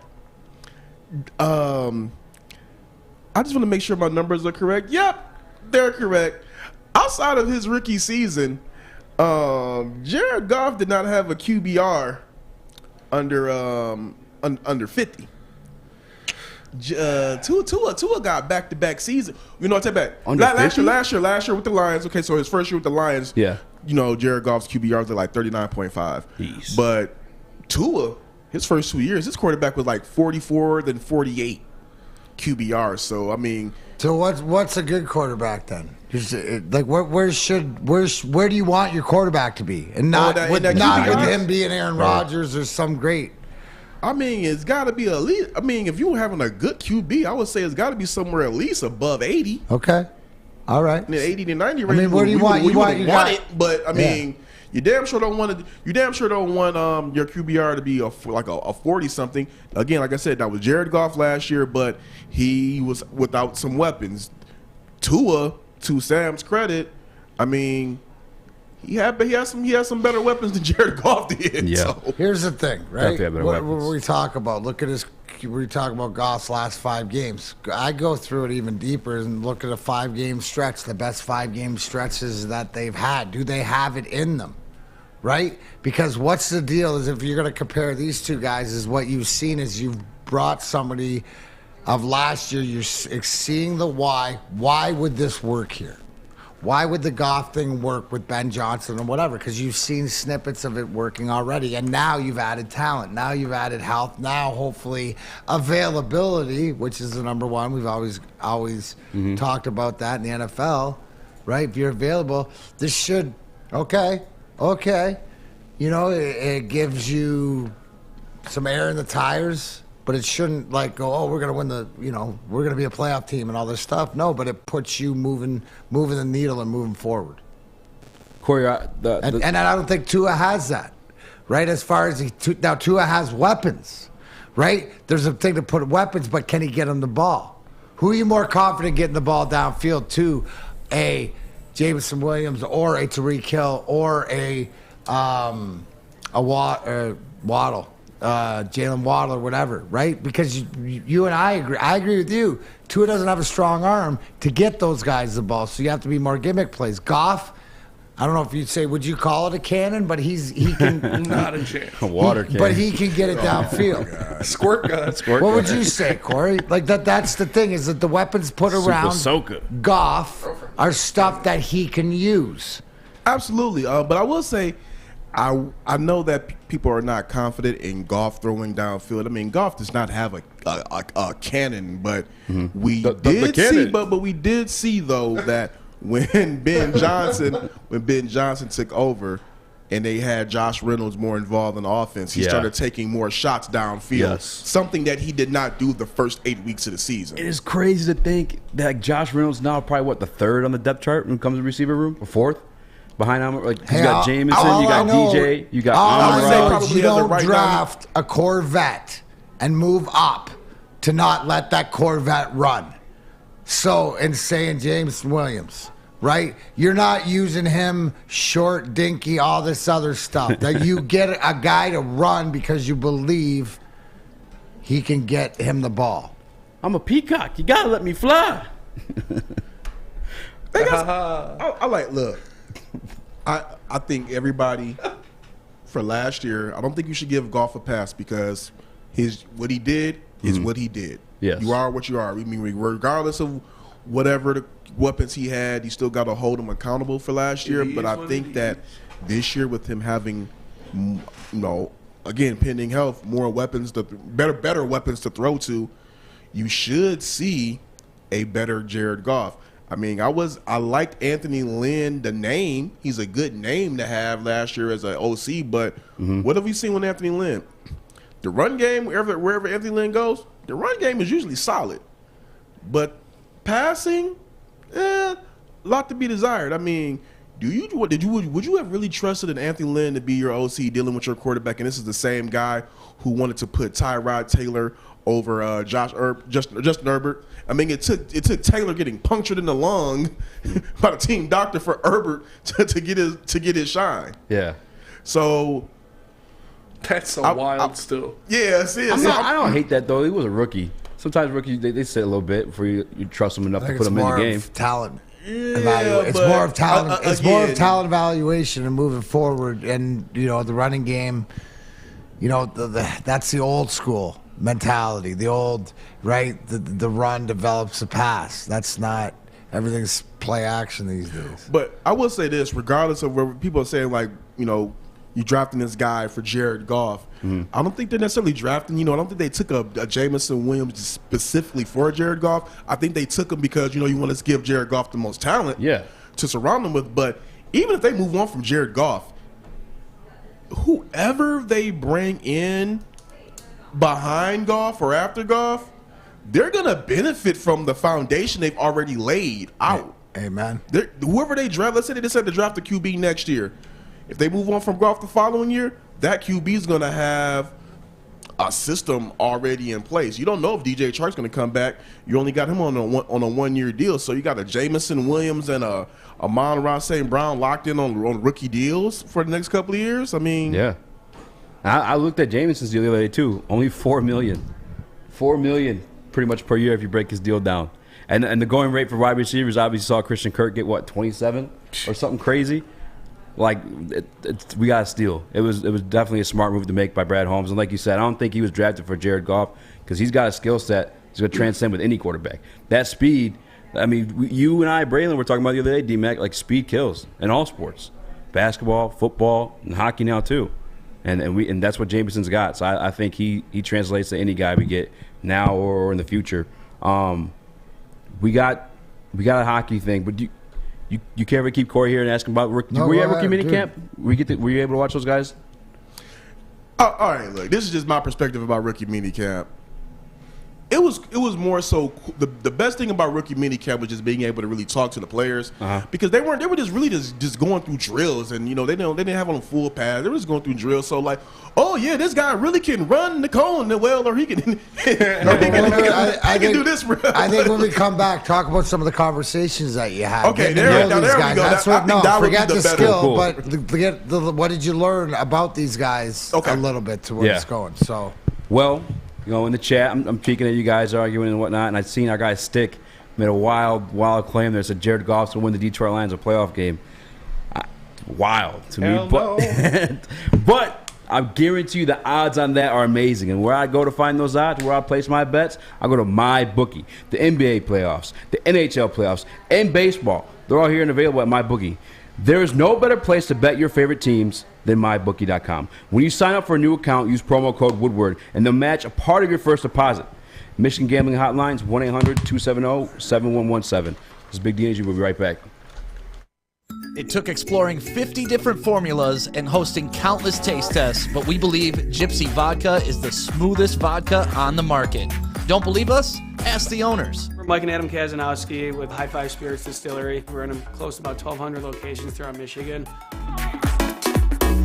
We wanted to create a brand that was geared more towards freedom, love, adventure, and at the end of the day, we really wanted to tell a story that inspired other people to take risk, follow their dreams, whatever that might be. When you need apparel, there's only one place to go. Big Frog in Novi.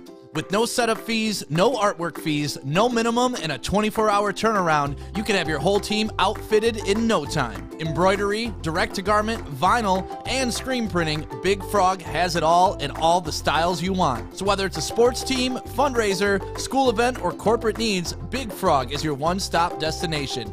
Visit bigfrog.com/Novi or call 844-4-BIG-FROG.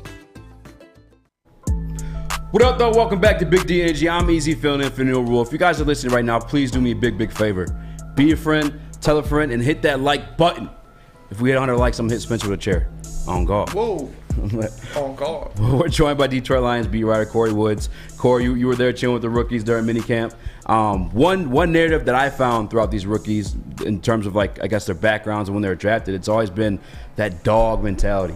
I remember I was listening to some of the interviews of you and Josh Pascal, and he was talking about, I practiced like it's my last practice. It was like my last chance to get better. Because I think it was Justin, like, why are you hitting the pad so hard? You're going a lot harder than everybody else. Is that a common theme throughout this draft class in minicamp? Were they all kind of like showing that type of effort or in conversation or on the field?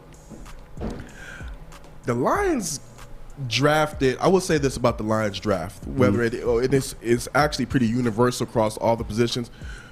We all know these guys are in the league are football guys. I mean, they're in the league, but they drafted a lot of guys with some edge and a chip on their shoulder. And I see that from Aiden Hutchinson to Jamison Williams, even all the way down to Kirby and your guy, Malcolm Rodriguez. So, I mean, they drafted a lot of guys who are just coming in like, all right, I'm going to show you what time it is. Like James Houston, that was one guy that, I was out there, listening to him speak. He said that while he's happy the Lions drafted him, he's going to go out there and show them why they should have took him earlier. That's dope. All of these guys are out there to prove something, not only to themselves, but to the Lions and to everybody else. They want to prove the Lions right for drafting them. They want to prove everybody else wrong and make them look foolish. And then I want to go back to your guy, Malcolm Rodriguez. It's something that I thought about. Dan Campbell was talking about how, they were just wanted to evaluate the rookies through the mini camp just to see, assess where they were at. And he was talking about, all the guys were basically, they were in combine shape, not necessarily in football shape. Yeah. But he talked about Malcolm Rodriguez specifically and said, while these guys are, still trying to get in shape, this guy right here, I like his build. I like his tenacity, basically. And I believe, y'all know Scott Bishop was talking about he could possibly be a steal. Again, it's early, but just to hear the coach have some praise about a guy that they took that late, not a bad sign. From Jamison Williams, just talking to him on the side, hearing Pascal talk, even hearing James Mitchell talk, one of the other guys they drafted to play behind T.J. Hawkinson, all of these guys are coming in with an edge. Now, I know you wanted to share something I heard from them. I did be able to speak to James Mitchell for a little bit, and he was non-committal. He was non-committal on if he will be ready by training camp. But he did say that he's feeling good. They got him doing a little light stuff. And according to Dan Campbell, him and Jamison Williams have been very active in the meetings and the sessions, asking a lot of questions. The IQ was there. So hopefully both of these guys will be able to be productive. I mean, T.J. Hawkinson, we know that he's been in and out of health. So if you're able to go ahead and get a guy like James Mitchell out there to back him up, or if T.J. gets injured again, this guy can make a name for himself. Go look at his highlight reel. Yeah. When he's healthy, he is a freak of an athlete. Yeah. He's made a couple of one-handed catches. He's made a couple of just moves in the backfield. And I'm like, for a tight end, like, yo, that could be pretty interesting. There was one with Mitchell, the quarterback threw an interception. He ripped the ball from the DB's hands and took it for a tub. So my question is, Corey, for you, what was it like this year compared to the class last year? Do you remember back having the same? Because now you're gonna being the beat reporter and being there camp last year and getting your feet, but because what you're describing and I'm listening is, they drafted a Dan Campbell guy. They drafted Dan.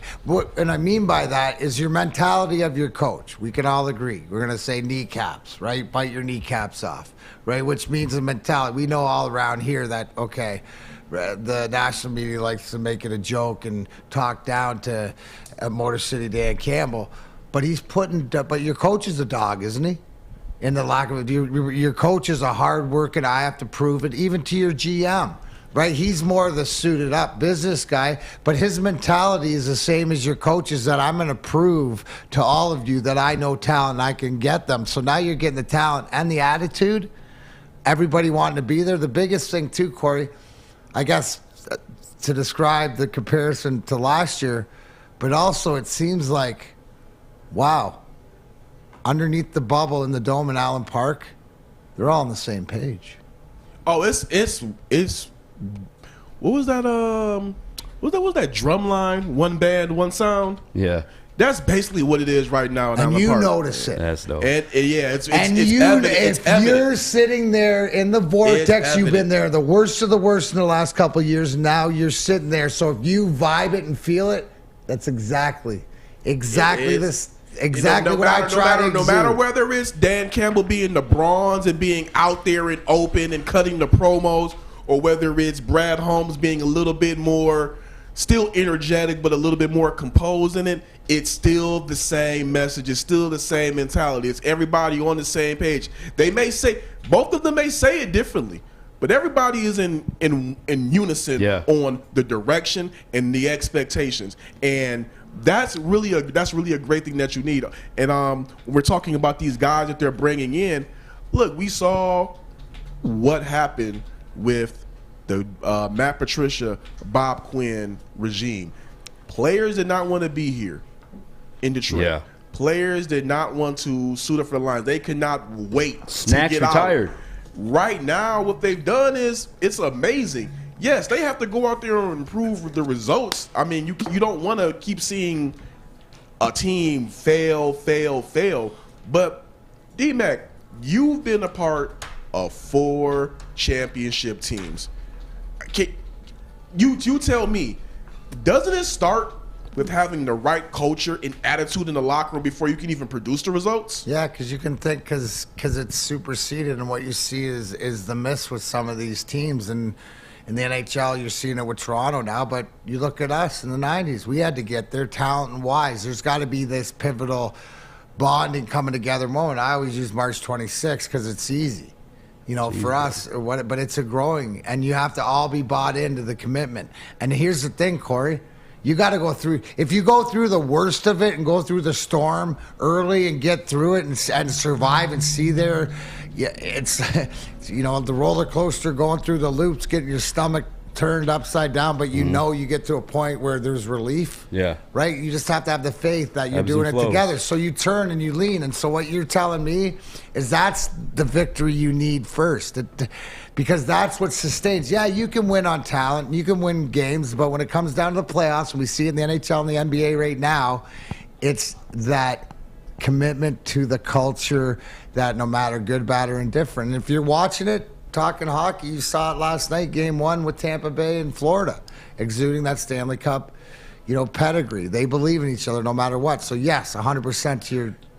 And I want to touch on something that I saw in the quotes and one of the comments. He was saying that Dan Campbell was not a good head coach. They lost too many close games last year. I want to touch on that real quick. I think the verdict is still out on if Dan Campbell is a good head coach or not. Yeah. I agree. 100%. I think the verdict is still out on that because let's be fair to Dan Campbell on one thing.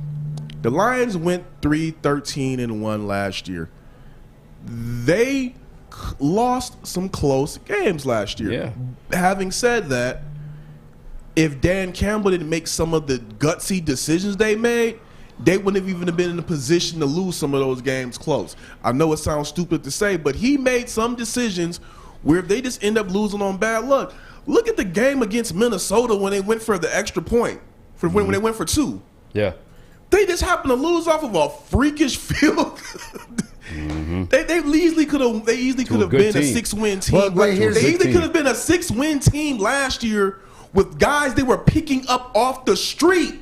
Literally. Their whole secondary was basically off the street because it was decimated. They didn't have guys on the other side of the ball who could go out there and make plays, and they still won 3 games. I'm not giving a parade over 3 games. It's still 3 games. Yeah. But when you have what they had to put out on the field last year, they shouldn't have won 1.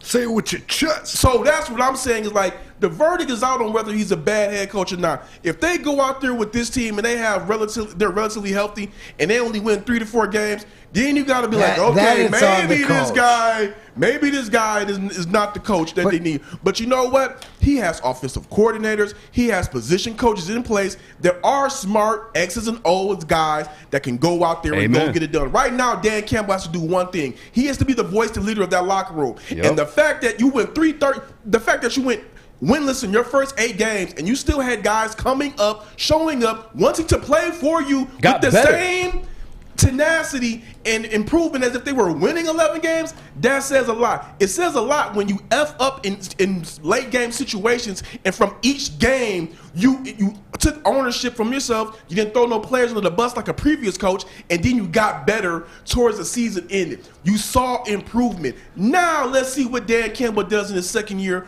with more talent. Let's see what if he fails this year and it's the same damn results, hold him to the fire. Right now, it's too damn early to say whether he's a bad head coach or not. That's why I have the clock up there. It's on him. I don't think you can judge him because you saw him make mistakes and learn from him. I think Bob's big boy, a.k.a. Jared Goff, says it the best, and he'd know he's in the dressing room. Says Campbell's a leader and replacing Anthony Lynn was an alpha move that saved the team, the fan base, and the locker room, and to more so it seems like it is, looking back in hindsight, right?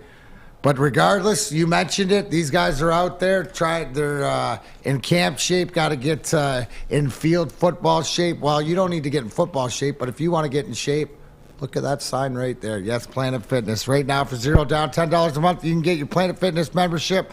No matter where you are, there's a Planet Fitness nearby. Yeah, over 2,000 across this country. Join in or online at planetfitness.com. Why easy? Because your fitness is essential. 6 dark corners, a driveway and a patio, 5 windows that could become doors. Every house has unique security challenges. Guardian Alarm has more tech, more team, and more ways to help keep them all safe. Get a professionally designed and installed security and smart home system from Guardian Alarm. Sign up today and get a free video device. Guardian Alarm. Smart, right from the start. Call 1-800-STAY-OUT. Hey, Scott from the Woodward Bet Show. You checked out my new favorite app yet? OddsTrader.com? If not, what you waiting for? Live scoring, play-by-play updates, and it is the best place to shop all the game day odds at all the sports books. It's great. You can't beat it. And for doing so, I want to get you some free fun coupons today. Let's bet on the New York Yankees minus a 1.5 against the slumping Orioles. Woodward Bets, OddsTrader.com. Check it out. Well, hello there. Our friends at Alta Equipment know that when it comes to getting your job completed on budget and on schedule, uptime matters. That's why Alta Equipment is partnered with the biggest names in all of construction. They have the most diverse rental fleet in Michigan. Nothing your project can throw at you that Alta cannot handle. So give them a call today, 844-GO-TO-ALTA today. That's 844-GO-TO-ALTA today. Alta Equipment, where uptime matters. What up, though? Welcome back to Big D Energy. I'm your boy Easy, filling in for the golden voice of Neil Rule. I'm joined by the four-time 4-time Stanley Cup champion Darren McCarty. We got Flannel Sam in the audio. We got Colin from Speeding on the 1s and 2s. I'm not going to lie to you guys. My heart is pumping right now. We just hit 103 likes. All right, I told the chat. We hit 100 likes. Yeah, but you lied to him. Why'd I lie? How'd I lie? You're taking the chair, not him. No, I'm taking the chair to him. No. Oh, yes, I am. How are you going to get the chair? I Okay. got too much in me, All D-Mac. Yo, you're not taking this from me. Hold on real quick. Actually, I'm about to just do it right now. Anyways, Ask D-Mac quick questions. note. Should I come up there? No, quick note that I just realized. Before you do that, will you post the picture I just texted you? Yeah, I got you. Yeah. So, Corey, let me ask you, while these two Woodward idiots are having fun, and you know what? I do condone this behavior by these two, so, I mean, who am I to say it? But 20 years ago today. Uh-oh. You know what I was doing 20 years ago today? Hitting the hat trick. Yes, I was. I hit that hat trick against Patrick Wild in the first game of the Colorado Avalanche Detroit Red Wings 2002 Cup Finals. There's Jeff Kamako,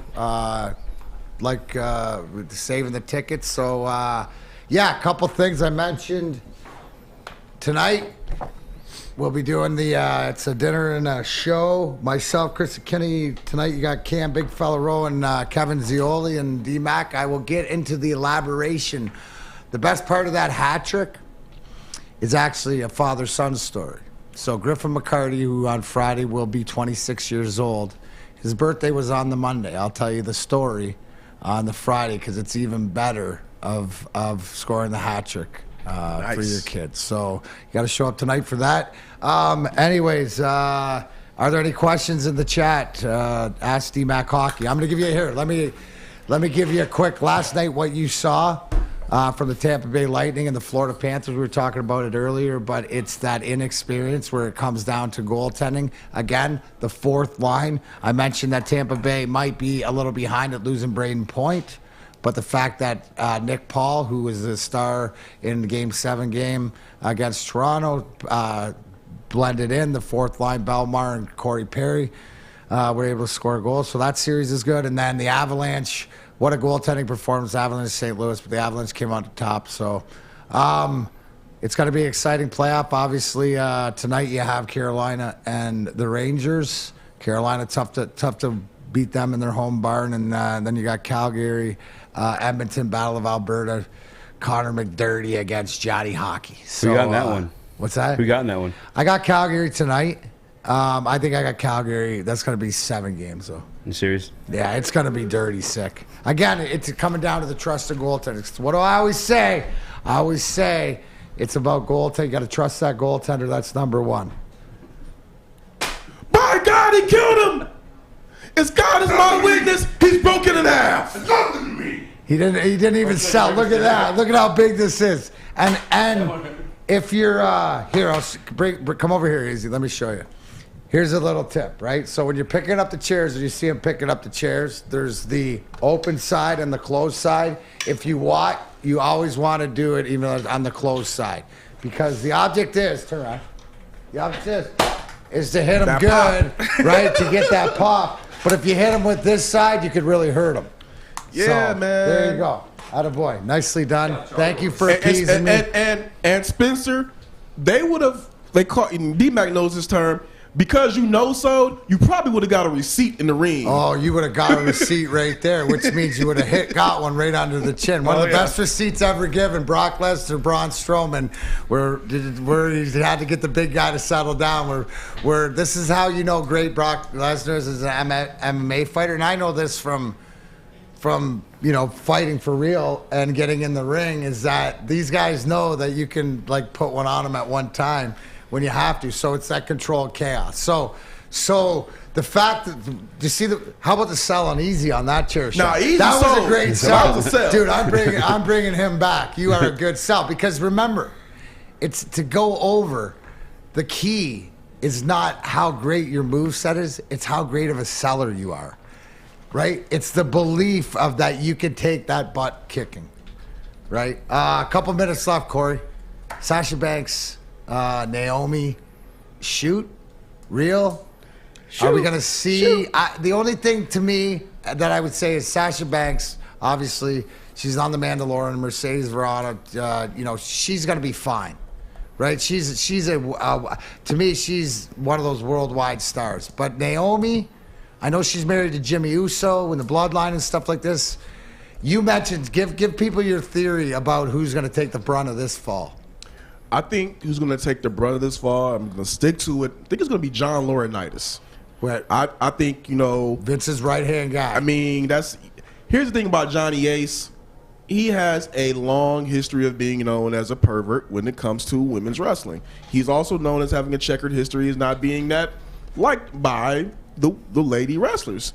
And for Sasha and Naomi to have this type of issue with him and walk out, I'm thinking that something happened in that meeting that Johnny Ace ain't tell Vince the whole story, and that's how things started to blow up. Because if you look at the WWE does not put out statements like that about wrestlers throwing belts on the desk and walking out. They may break kayfabe in their shows, like their documentary shows, but they don't break kayfabe in that fashion that they did. So, and then also you start to see that there are a lot of the lady talent such as Bayley, which she should have been back by now. Shayna Baszler. Yeah. They're taking up for them. So I think by this Friday when SmackDown comes, you'll probably see like, okay, what direction everything is going. If they pop up like nothing happens, then that means somebody in the upper management got disciplined. So we'll see. All right. Thank you, Corey. Thank you, everybody else. Easy, great job. You've joined me tonight, Big D Energy fam. Tammy's going to be there. Ellen's going to be there. We want to get together. Yeah. I want to get a Big D Energy shout out. We'll do a little video for the website and stuff like this. But great job, Easy. Thanks. Well, see you later.